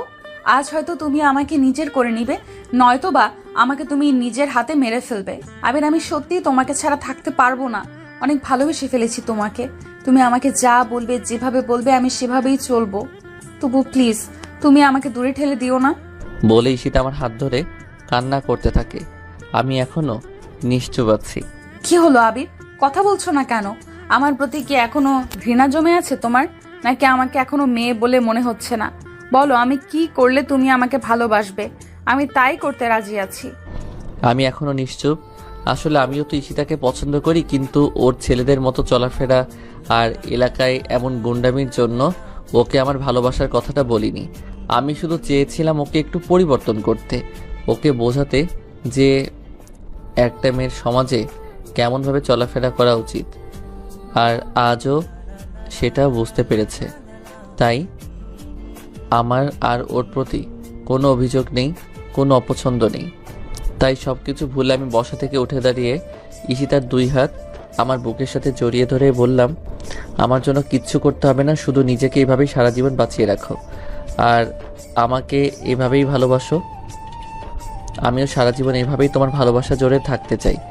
আমিও যে তোমাকে অনেক বেশি ভালোবাসি আমার পাগলি। এরপর আবির মুচকে একটা হাসি দিয়ে ঈশিতাকে তার বুকে জড়িয়ে নেয়, আর সে শক্ত করে জড়িয়ে ধরে আরো বেশি করে কেঁদে দেয়। কি হলো জান, এখন কান্না করছো কেন? খুশিতে। পাগলি। আমি শুধু তোমার পাগলি, আর সারা জীবন তোমার পাগলি হয়েই বাঁচতে চাই। আমার ভালোবাসিটা, আমার সারা জীবনটা আমি তোমাকে ভালোবেসে কাটিয়ে দিতে চাই। এইভাবেই রাখবে তো আমায় সারা জীবন তোমার বুকের মধ্যে? আই লাভ ইউ ফপি। আই লাভ ইউ টু আমার কলিজাটা।